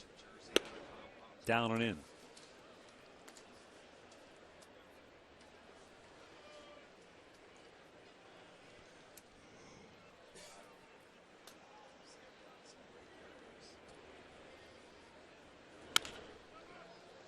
Backhanded by Johnson. And Tomlin is at the bag for out number 2. Let's go down to Andre. We've talked about Tomlin, and he gives up a lot of home runs, 11, but 10 have been solo shots. What does he feel about that? He kind of told me, he goes, sometimes I feel like I'm my worst enemy. He goes, it's an issue I'm trying to correct. He goes, but I'm never going to shy away from contact from guys. He goes, I just know that sometimes I got to get a little further outside. And he goes, and maybe get it up or down. He goes, but that's who I am as a pitcher. And he goes, I just got to do it when guys aren't on base. But trust me, he doesn't want to give up any of them. But he just said, look, I'm battling myself when it comes to this. I understand that. You know what? There's been a lot of good pitchers for a long time that have given up a lot of home runs, and as long as they're solo, they don't hurt you or take you out of ball games. 2 out. They hit a batter. For Josh Tomlin, he has to pitch to contact as long as he doesn't nibble. Don't walk anybody. You know what? If they make a mistake, they hit one out, you can live with that. Bert Blyleven one year gave up 50 home runs. And I think he said 37 of them were solo shots. Kane drilled on the leg with that fastball bearing in on him. And so a 2-out base runner for Eric Hosmer.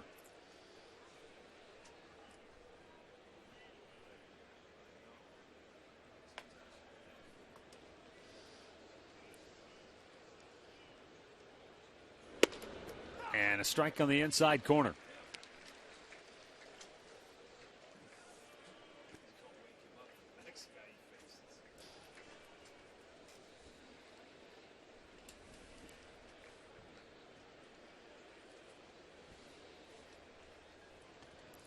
This is the part of the lineup of Kansas City when I'm talking about Kane and Hosmer and Morales that are the two-out hitters. Kane's hitting 379, leading the league, and Morales is 339, and Hosmer's 316.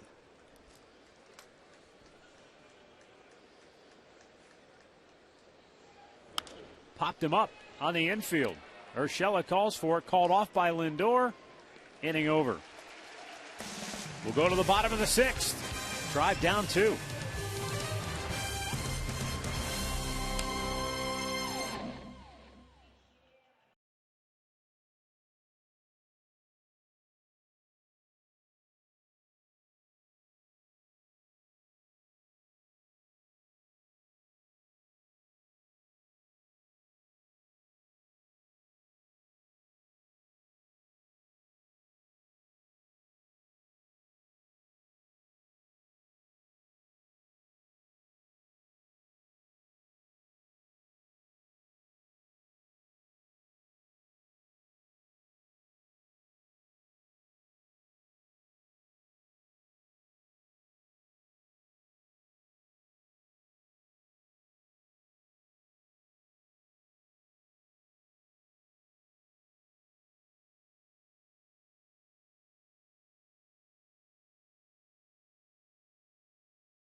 Time now for our Yellowwood bringing the lumber. Francisco Lindor is 2 for 2 on the night. His first hit was off the wall in left field.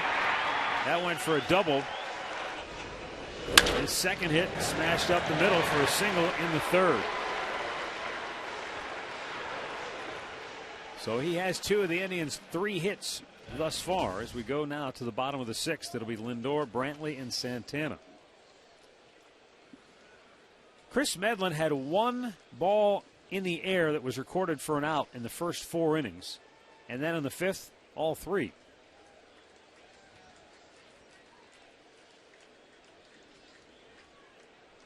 No, he's been a ground ball machine so far.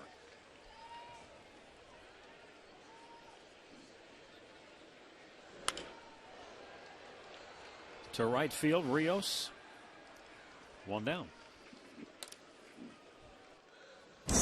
You watch Chris Medlin go about his trade. He sinks it away, comes in, throws that changeup.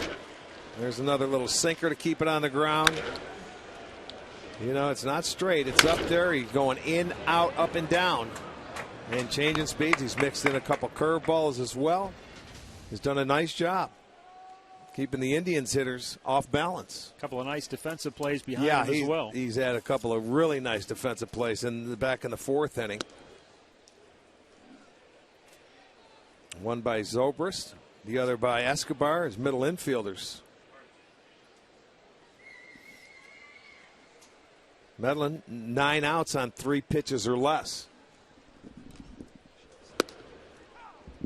Outside corner for a strike. It's 1-1.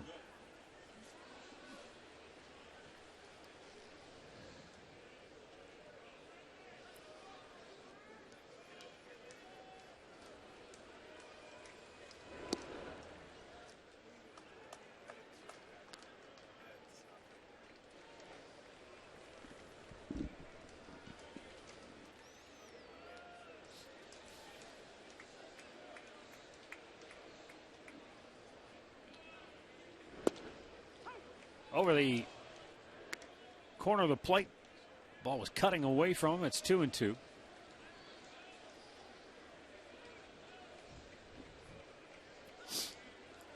Medlin closing in on 80 pitches for the night. Remember, he struggled to throw strikes at the outset, but he's been locked in ever since. To center. Kane broke back. Now he comes in.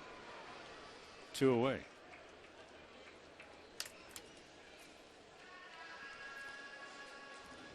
Back in the 4th inning, Ben Zobrist took a hit away from Carlos Santana. Boy, did he ever, from short right field. And then Escobar stole one away from Yan Gomes. Look at that, 2 great plays. Both your infielders leaving the ground, getting up in a hurry, and making very accurate throws.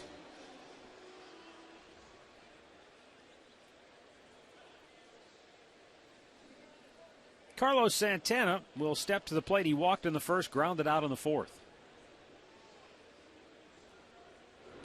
Curveball misses low.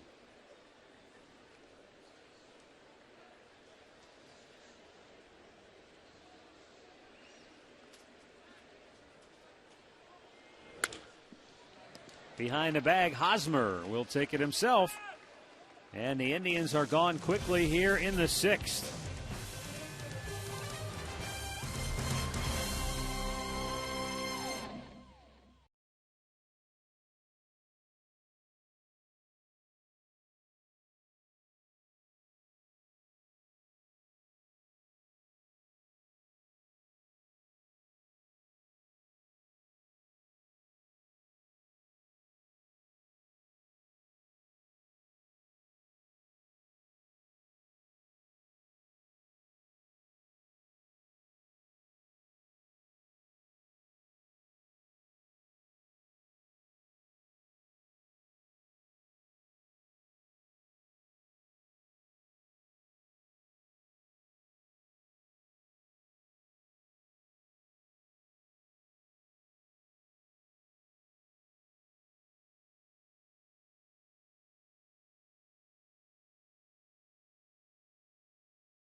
Cleveland Indians baseball is brought to you by Kia.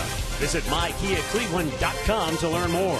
By Levin Mattress, located in all Levin furniture and freestanding locations. And by AT&T Uverse, has more channels on the go than cable.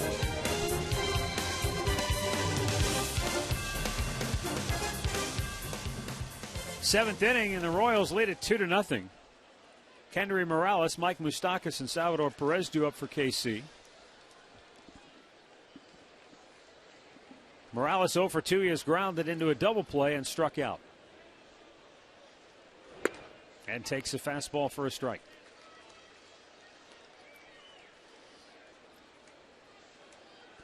Both guys very similar tonight. Nendlin doesn't have a strikeout. Right, look at that. 1 walk and no strikeouts. Tomlin, no walks, 5 strikeouts.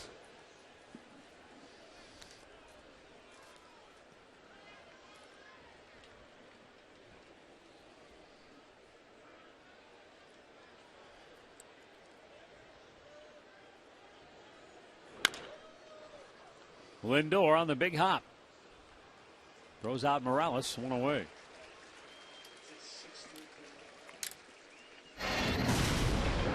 Jossie, again, he's out there and he's going to work. You're in the 7th inning. He's moving it around. And the key to him, he had 1 3-ball count. It was 3-0. That's where they scored their first run. But it was because the ball was lost. But he's been locked in again. No walks, 5 strikeouts. It's a 2-0 ball game. They just haven't been able to get on the board and give him any support.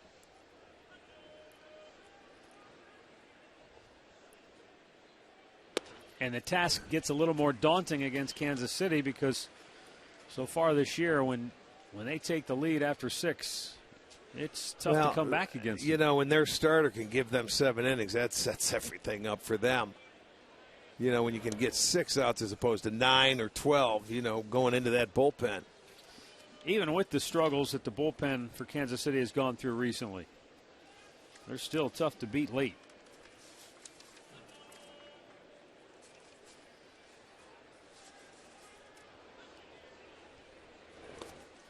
A little bit outside. Yeah, it was Moustakas here who had the 3-0 count back in the 2nd inning, and he hit that pop foul that fell. That was only the 2nd 3-0 count that Tomlin's had this year in 7 starts.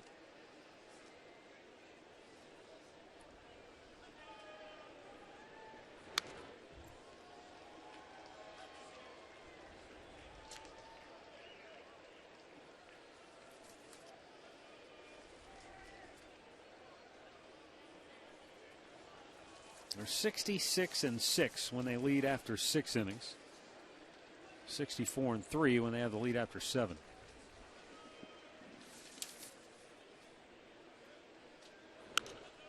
Back out of play.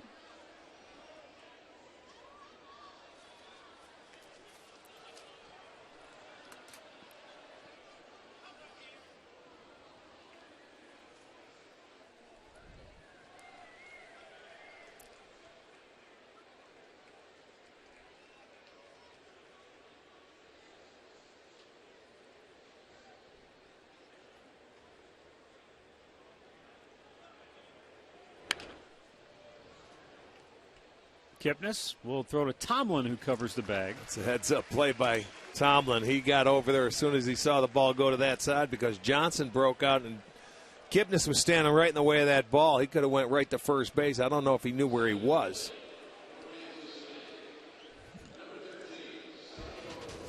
Tribe takes on these Royals. Game 3 of their 4-game series. It's tomorrow night. Danny Salazar will go against Danny Duffy. Alan Jensen start our coverage with Indians Live at 6:30. First pitch at 7:10 here on Sports Time Ohio.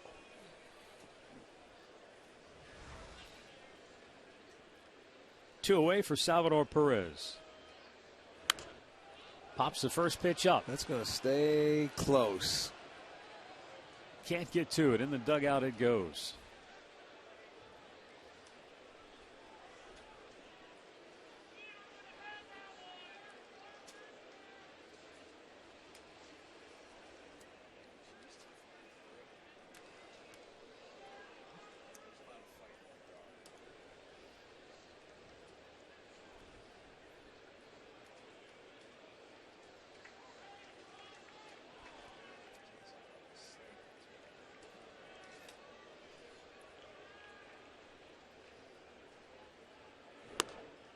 up high.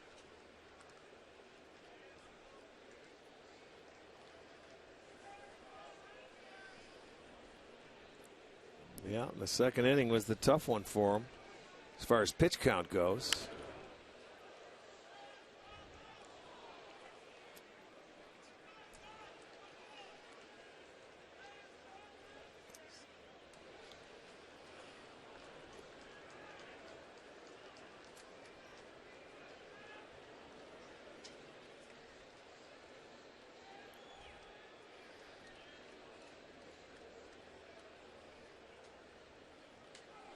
Swung on and missed. He struck him out. Josh Tomlin with a half dozen Ks.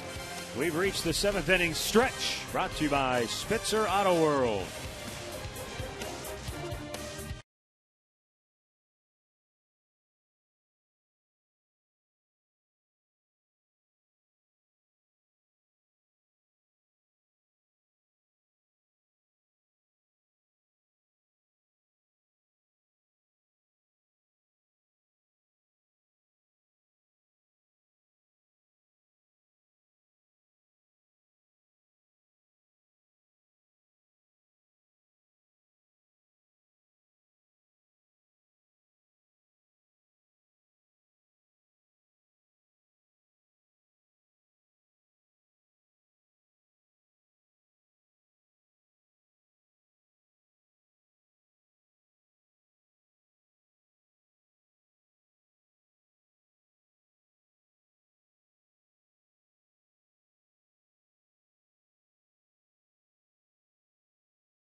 Indians Live, presented by Conrad's Tire Express and Total Car Care, comes your way right after the ball game here on Sports Time Ohio.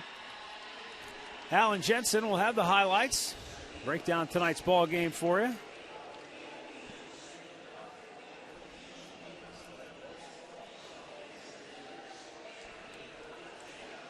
Lonnie Chisenhall, Jan Gomes, and Chris Johnson will go to work for the Indians here in the bottom of the 7th. Tribe down 2.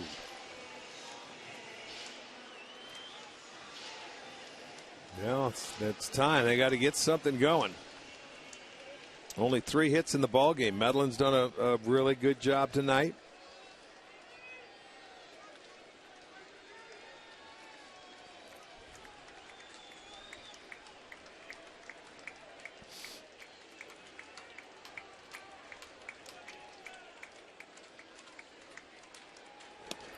Missed down and in, ball 1.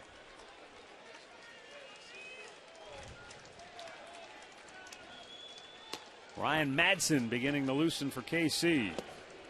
Lonnie goes swinging but comes up empty. Good changeup right there.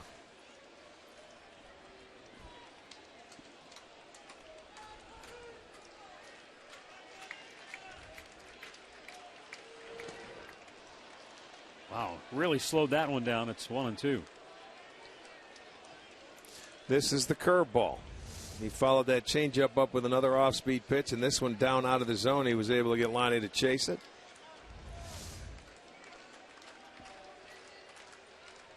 He wants another count. It's 1-2.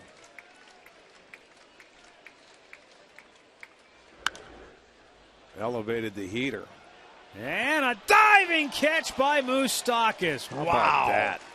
Terrific play Well, the Royals' third baseman, they have played outstanding defense tonight. I could tell by the look in his eyes he was going to dive when he was coming in. They just started to get wider and wider when he was going to catch up to this. He was off the line, and at the very last moment, he took a dive and made a beautiful catch.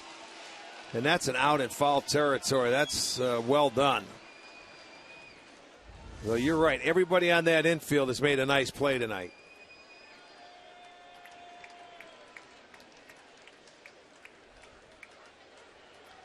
Here's Yan Gomes. He was robbed of a hit by Escobar, the shortstop, back in the fourth.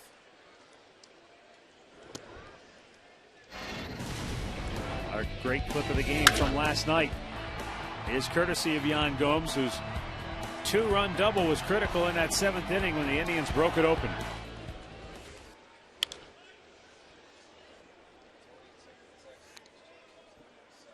From the seventh inning on, he's batted almost .350.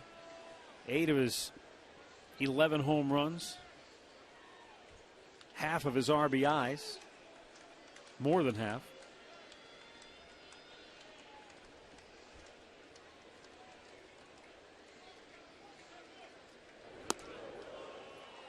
In sort of typical Yan Gomes self-deprecating fashion, he told Andre, when you look at those numbers, he said, I guess that means when I get in those situations early in the game, I don't do so well. Well, that's all right as long as you do it late.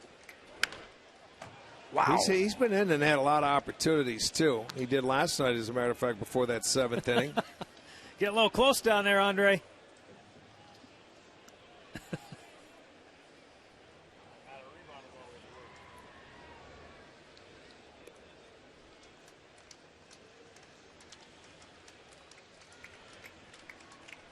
'90th pitch of the night for Medlin. And a line drive base hit in the right field for Gomes. He loves late situations. And he'll try to start an Indians rally now. Does he get inside on him here? He just takes it the other way. Takes the base hit. So a one-out single. Hit number 4.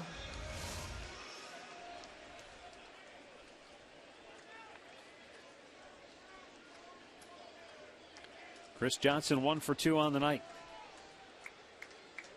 Hits are even now at 4 apiece.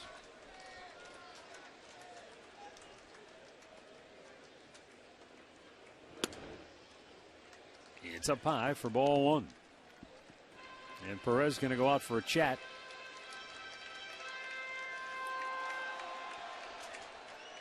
Madsen continues to warm in the KC pen.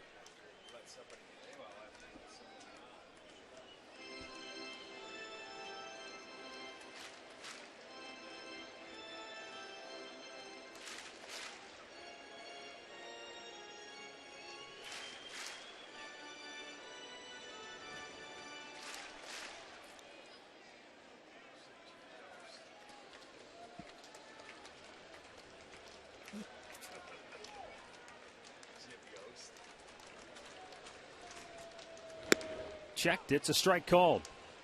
And the count evens at 1-1.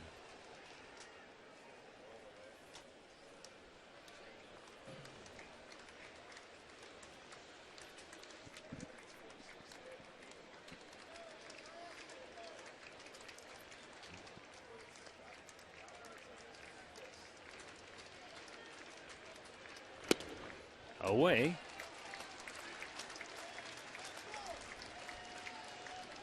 The center fielder Lorenzo Cain shading Johnson toward right center.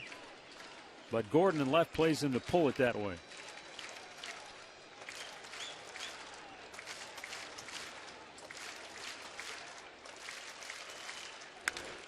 And a base hit in the left field for Johnson. Back-to-back singles here in the 7th for Cleveland. Now that's why you plan to pull. This might have been the changeup where it speeds up his bat and he pulls it. He went the other way with his first hit to right field. This one, changeup, he pulls it. And that will do it for Chris Medlin tonight. Ned Yost making the call to get to that bullpen. And he did a fine job getting him into the 7th inning. He went 6 1/3. Walked one, gave up 5 hits, did not strike a batter out. But he has a 2-0 lead. 2 runs aboard are his responsibility. And the Cleveland Clinic call to the bullpen. Ryan Madsen is coming on when we come back.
Well, be here for the Tribe's annual Fan Appreciation Night on Saturday, October 3rd. It'll be against the Boston Red Sox.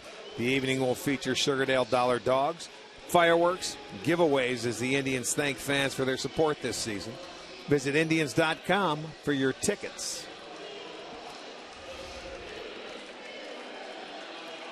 New Kansas City pitcher is right-hander Ryan Madsen, making his 60th appearance of the year. 1-2, 2.47 ERA.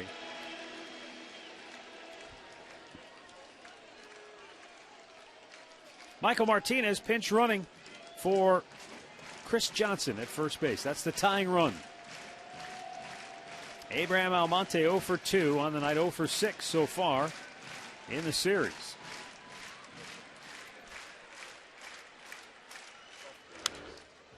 Right back to the screen.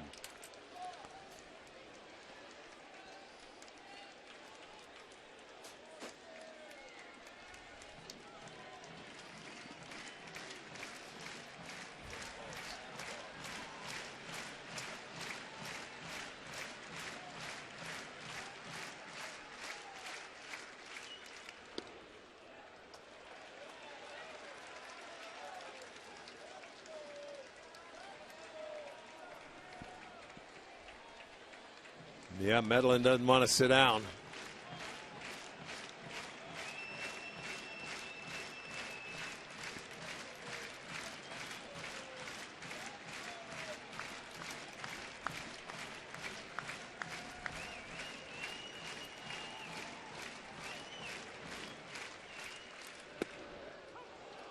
Almonte takes a strike and he's in the hole, 1-2.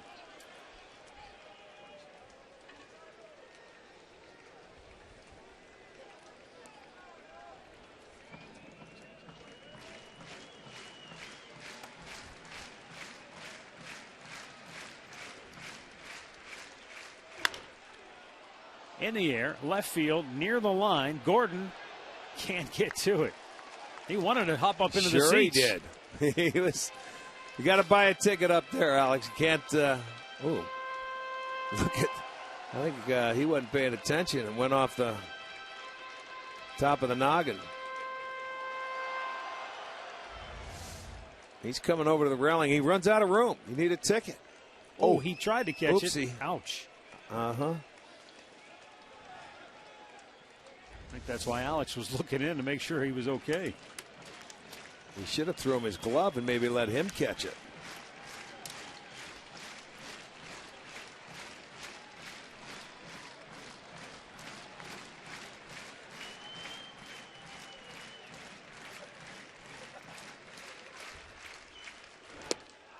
Down on strikes, 2 away.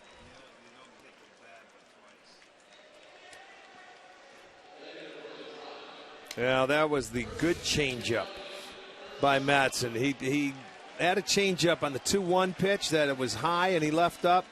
But you're not going to get 2 of them in that bat. And at that time, Almonte didn't, offer at it. He fouled off the fastball, and then Madsen came back with the outstanding changeup. So 2 down now. It's up to Urshela to try and get the Indians on the board. And he fouls this one right back.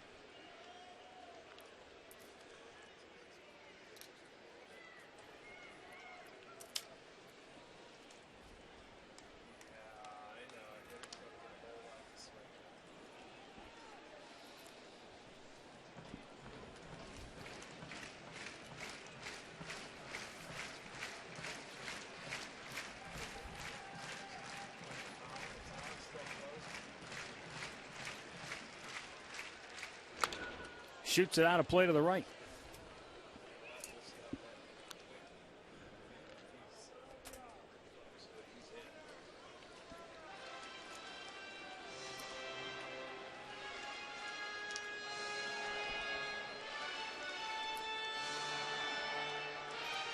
Little meeting at the mound between Madsen and the catcher Sal Perez, with 2 Indians aboard, 2 down here in the 7th inning. Every time there's been a situation, Perez has gone out to the pitcher and made sure this is how they want to go out and get when they need a big out. I mean, there haven't been a lot of times, but just in sequences when they've had guys on base and you need to make the pitch to get the out. Up high, he gets him to go he fish. Didn't mess around, did he? Back-to-back strikeouts ends the threat.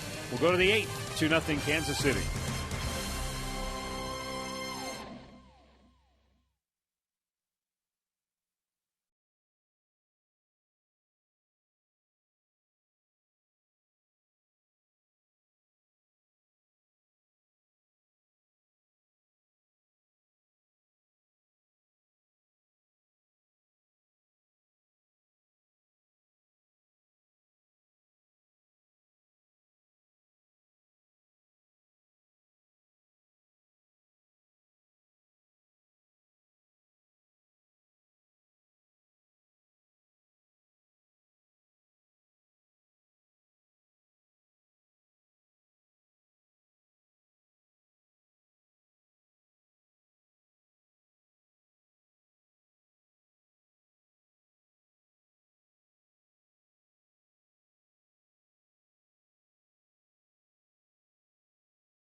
Presented by authority of the Cleveland Indians and may not be reproduced without the express written consent of the Cleveland Indians.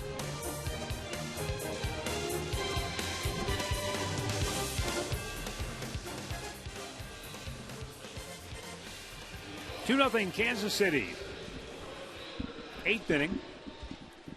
Jerry Sands takes over at first base for Chris Johnson. Josh Tomlin back out here to pitch the 8th. There is action in the Cleveland bullpen.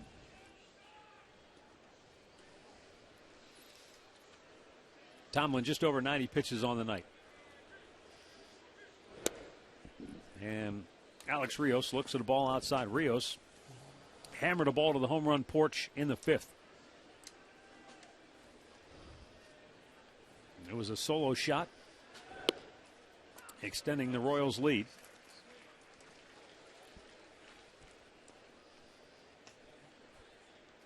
Austin Adams from the right side, Giovanni Soto the lefty.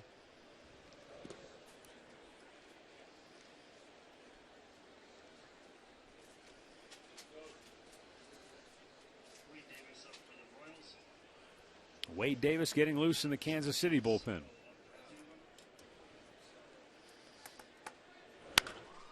Pulls it to third. Urshela throws him out, one away. Well, Josh Tomlin again for the 7th time gets himself over 5 strikeouts, and he's been working. That's the first time in his career he's been able to do that. We'll make these our Circle K strikeout of the night. And he threw a couple fastballs by hitters when they were looking for other pitches. He had a very good curveball, got Perez to chase that one.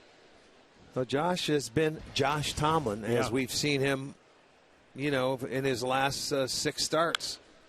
He's been no different. He's gone out there. He's into the 8th inning again, taking you deep into a ball game, keeping his team in the game. 5 straight wins Josh has had, and he needs a little help from his offense. If he's going to put up another 0 here, they got to come to the rescue. Alcides Escobar 0 for 2 on the night. Sends a fly ball to left. Back is Brantley a few. 2 down. Hey, we're back on the road to glory for week 4 of the high school football season. Stowe will go to Wadsworth to kick off conference action in the Suburban League. Jeff Phelps, Frank Stams, Ryan Cavanaugh have the action Friday at 11 on Sports Time Ohio.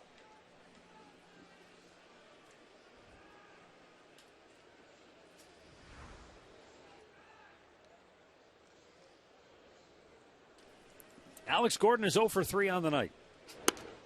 And he takes high, ball 1.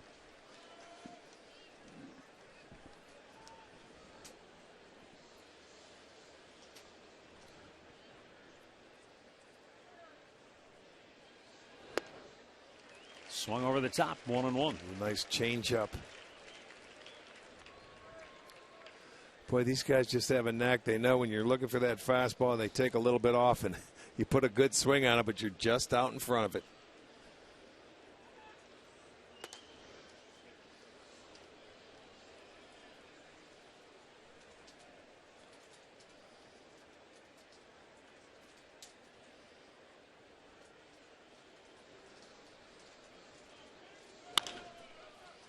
To first base, where Jerry Sands will take it himself. Tomlin works a 1-2-3 8th inning.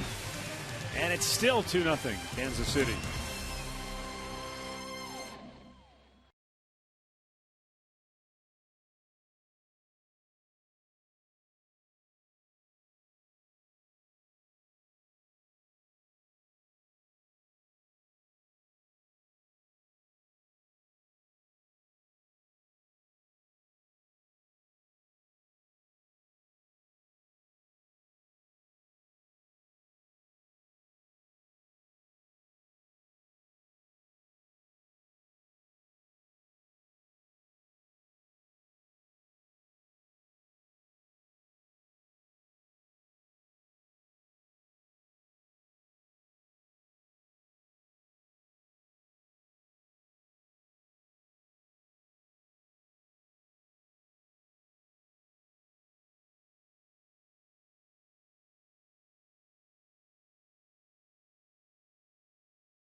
Baseball on Fox returns Saturday with a Subway Series as the wild card leading Yankees take on the NL Eastern Division leading Mets.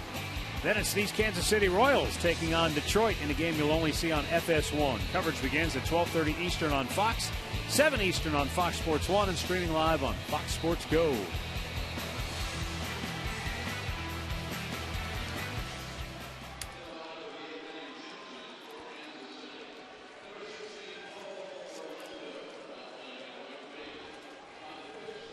Wade Davis on for the 61st time this year, 7-1 on 0.92 ERA. And he's got the top of the order for the Indians. Paulo Orlando has come on for Rios in right field. Davis is back on a string of 11 consecutive scoreless innings. This guy, I mean, over the last 2 years has been about as good as anybody making appearances, and he's been the setup man here for Holland. Earlier in the year, Holland was out, and he was the closer. Well, you would have to think he's going to be a closer next year. Pitch over the outside corner for a strike.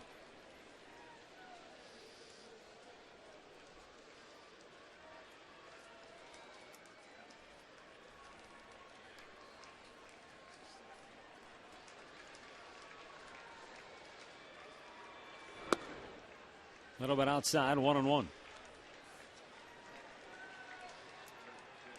Kipnis has grounded out twice and fly to center.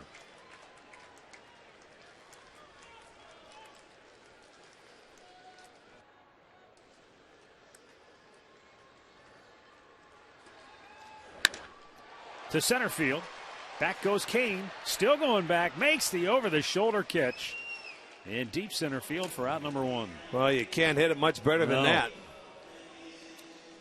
Well, as promised earlier, it's Miller time, brought to you by Miller Lite. And a big reason the Indians have been unable to get on the board tonight is Kansas City's defense. Wow, Zobrist right there stealing a base hit from Santana. Look at Moustakas going over the line. That's extra base if it gets by him. And then you get Escobar coming up, making a throw on Gomes with 2 outs. And then Moustakas again, even though it's foul ball, makes a beautiful catch to get the out.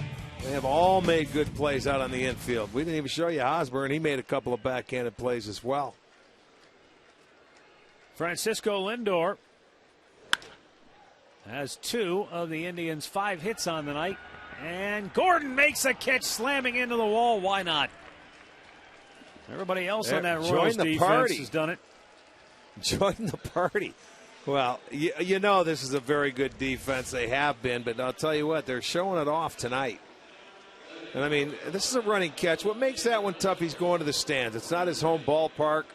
He runs into it, but he's a Gold Glover, so you know he can make the plays. He might feel that in the morning a little bit. Well, that's a big-time wrestling move right there, going into the turnbuckle.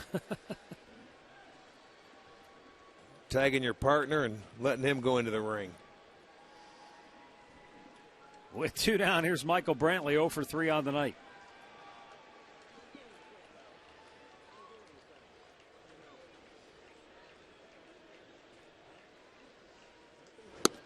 Swung on and missed on a ball down and in with a fastball.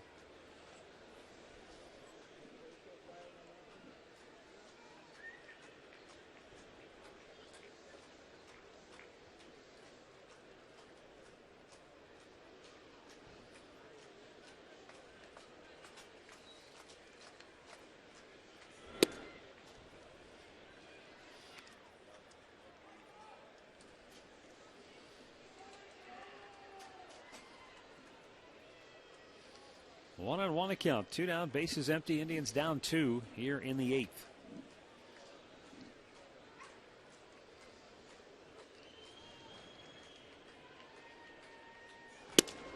Missed inside. That was the 4-seamer at 90-70. The first 2 looked like cutters. Cutters, yeah. And he doesn't want to give Michael any swinging room. At least he hasn't on the first 3 pitches.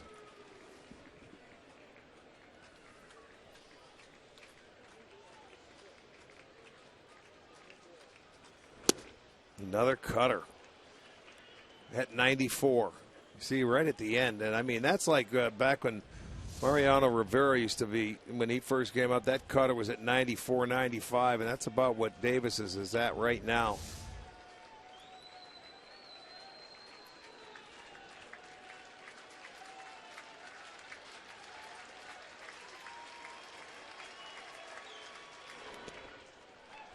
He bounces one in front of the plate.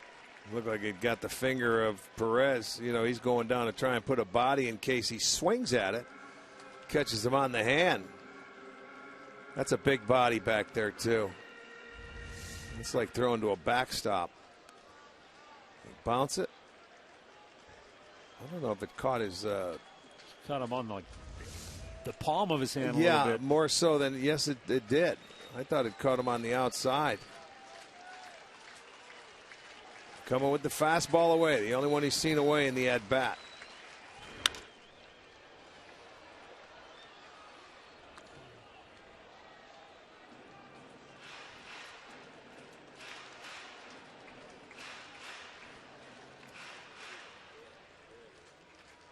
Ten pitches so far for Davis. And he's got 2 outs in the inning and a 3-2 count on Brantley. And Michael fights it off. So that's a great job to just get a piece of that pitch and live for another pitch. Another cutter that comes in and it just barely.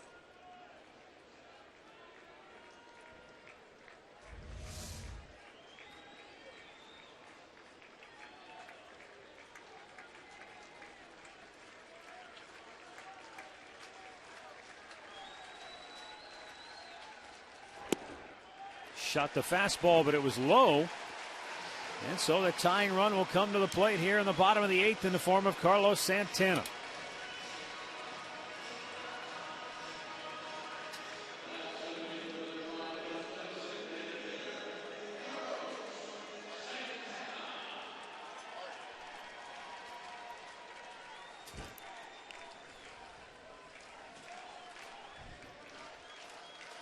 Santana walked in the first, since then a couple of ground ball outs.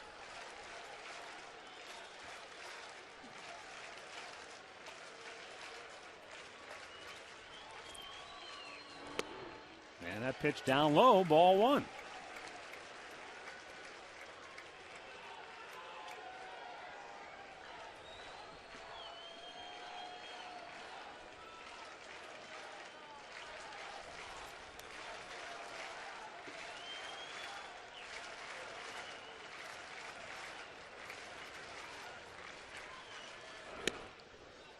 He misses yet again.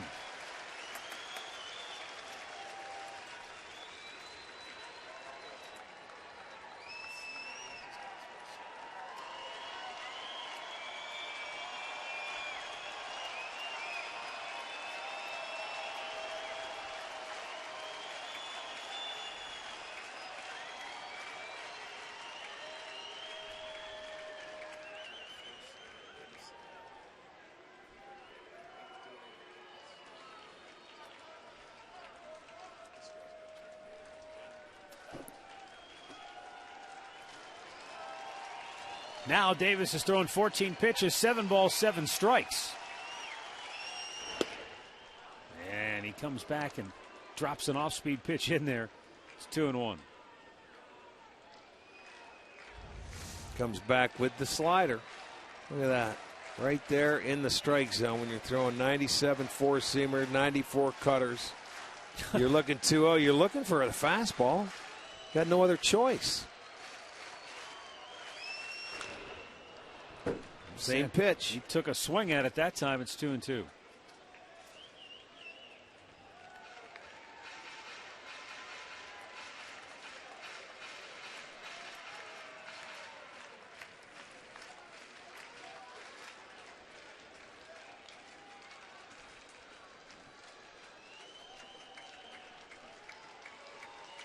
Perez wants the fastball, and the 2-2 is strike 3 called. 8 complete. It's still 2-0 Kansas City.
Good defense tonight. However, the Royals lead at 2-0 as we head to the ninth inning. Jensen, what can you do the way Medlin pitched tonight? I mean, nothing else you can do, but how about the effort from Josh Tomlin back out there for the ninth inning?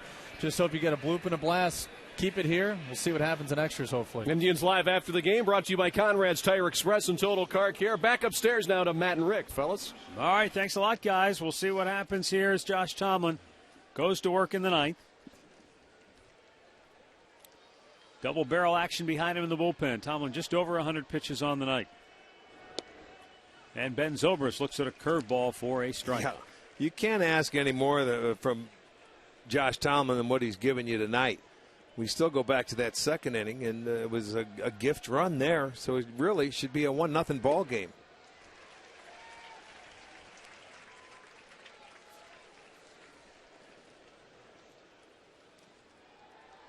Boy, he's got it back. That arm feels much better. He has done, it seems like, the same thing every time he's been out there. He has really been a huge part of this turnaround, and he deserves a lot of credit for it.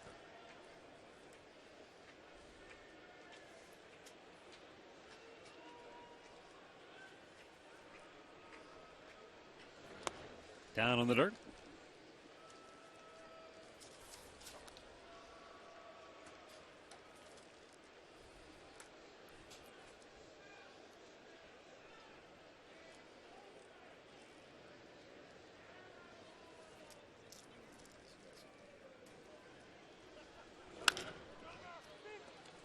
At first base, Jerry Sands makes the play unassisted, one down.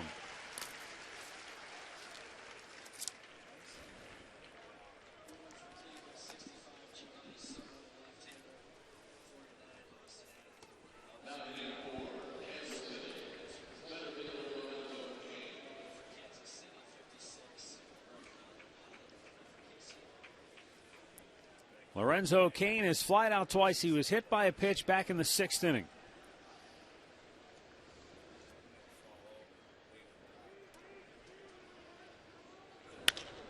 Swings at the first pitch. Backhanded by Lindor. Off balance throw. Oh, what a play by Jerry Sands to dig it out. 2 away. The great thing Lindor did there is he got rid of it quickly, even though it wasn't going to be all the way in the air, and he gave Sands an opportunity to make that adjustment at the bag. He knew Cain was running, and Cain, once he gets it opened up, he can get down the line. He takes a huge swing, but see how quickly he gets rid of the ball? One hops it over there, and he does that. I've seen him do it 4 or 5 times where if he's in the hole, he'll bounce it over there, one hop on the grass. Makes it a lot easier play for the first baseman. That was a tweener, but it's his fault, but it's still a nice play. Heck of a play on both ends. Eric Hosmer takes a curveball for a strike.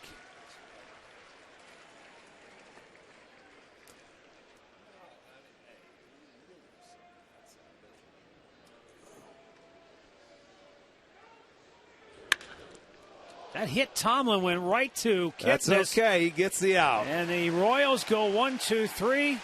Put it in the books as a 1-4-3 putout.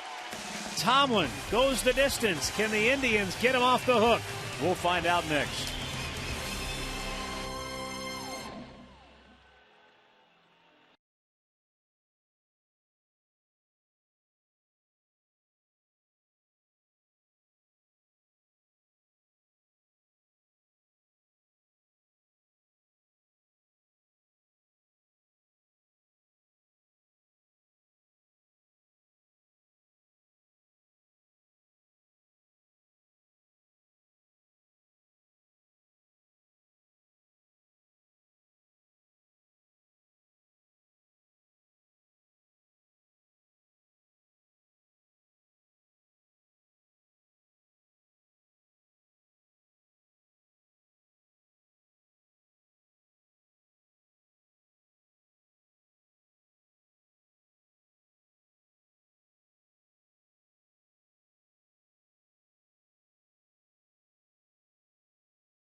Looking back at our keys to the game, brought to you by Wayside Furniture. Just pitch, baby. Boy, did he ever. Josh Tomlin did a terrific job, gave up 2 runs in 9 innings tonight. No walks, struck out 6. But Chris Medlin countered that with 6 1/3 shutout innings, and the bullpen has made it stand up to this point.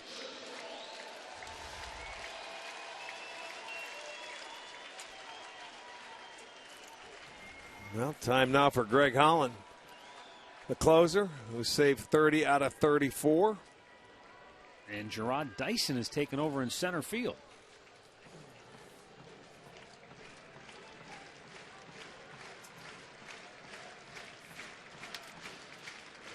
Holland's pitch up and away, ball 1.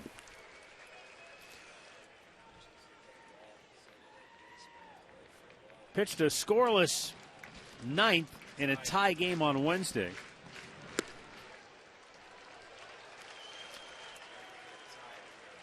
He has had his moments, though. Well, he's one of those guys, when he's on, he's unhittable. And, you know, he falls off, and he's so violent with his delivery, he could get out of the strike zone at times as well. And the first 3 pitches are out of the zone, so Chisenhall's got to make him get in there, try and get on first somehow, some way. That was only 87 on that pitch right there to get it over for strike 1.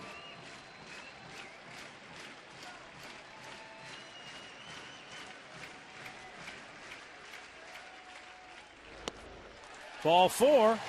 Leadoff man aboard in the 9th.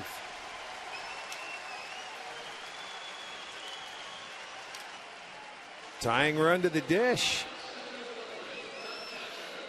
Yan Gomes, the batter.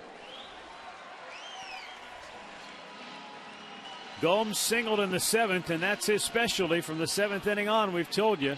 His batting average is through the roof. 8 of his 11 home runs. And more than half his RBIs coming late game situations. Popped out of play to the right.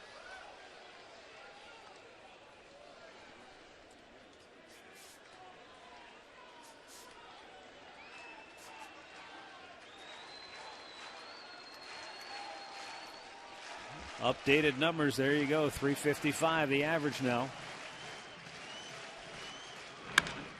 Yeah, smashed to short, it's by Escobar. I'll tell you what, that ball was smoked. And that ball was hit so hard, Escobar it looked like he was falling down to try and catch it. He had no chance. This ball was only 89. But Yan Gomes stayed back, and I mean, he hit a vicious line drive. That ball, less than a second, gets under the glove of Escobar. So there's a hit. They have their first 2 runners on. Oh, wow. The trainer's coming out to look at Holland with Ned Yost. Well, 89, 87, 3-0 pitch. I'm thinking to myself, what is going on?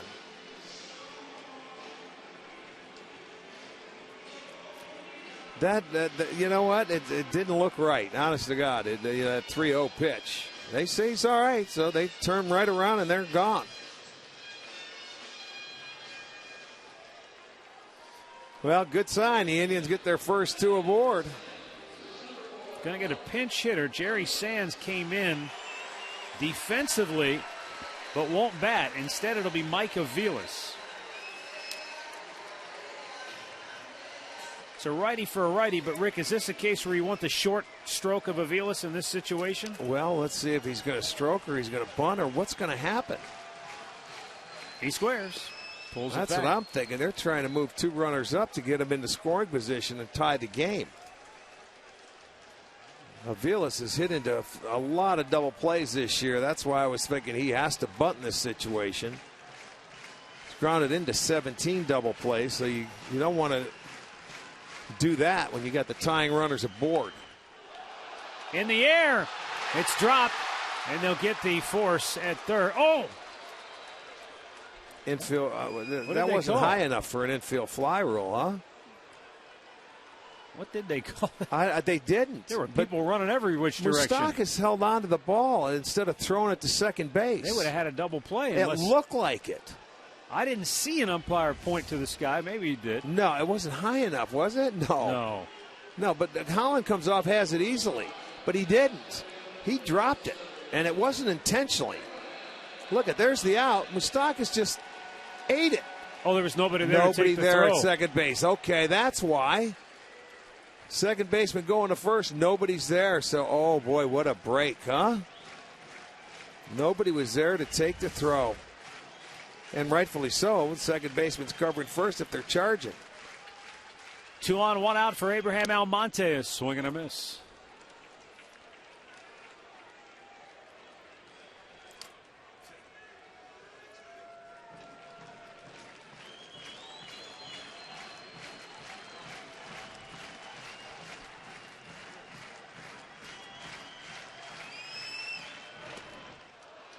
And quickly, it's 0-2.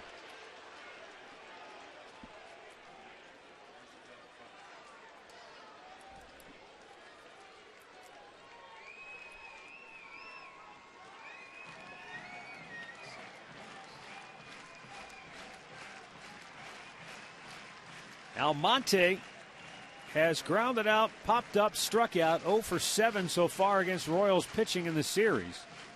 And now down 0-2 in the count. Pops one foul ground.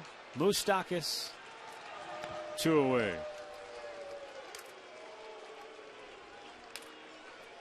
Well, that's going to leave it up to Giovanni Urshela.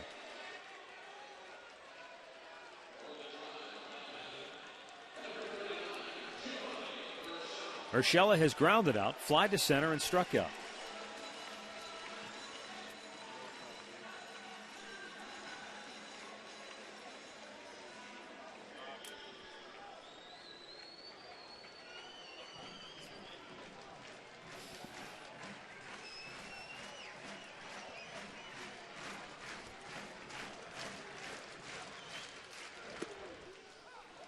Strike called. Urshela doesn't like it.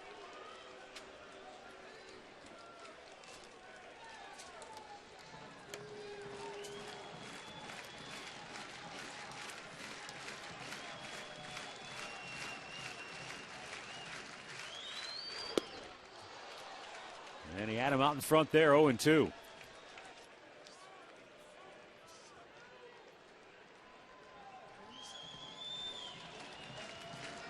We're used to seeing Greg Holland just come in and blow cheddar, and it's just a lot of, it's like he's junking his way through the inning. Well, he certainly is.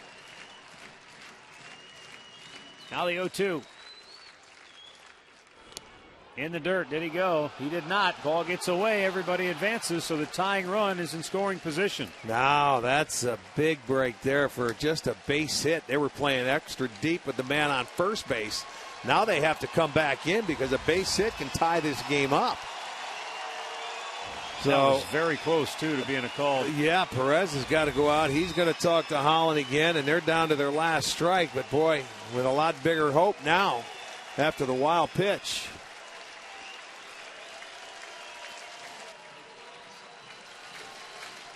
Down to the wire we go.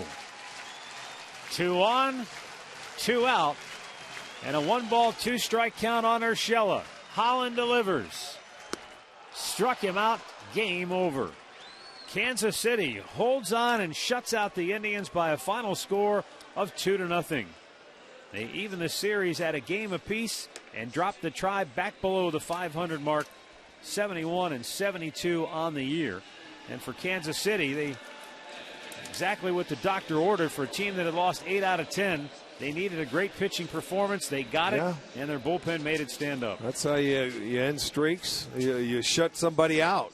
Either that or you score a boatload of runs. And they pitched well. They played great defense today. And I'll tell you what, a good ball game because Josh Tomlin pitched a whale of a game as well. As you'd like to say, he deserved a better fate, but that's not the case tonight. Let's go back to the second inning. This is our Pat O'Brien Chevrolet play of the game of weird circumstances. Mike Moustakas 3-0 pitch, pops it up, but Yan Gomes never saw it. Lost it in the twilight.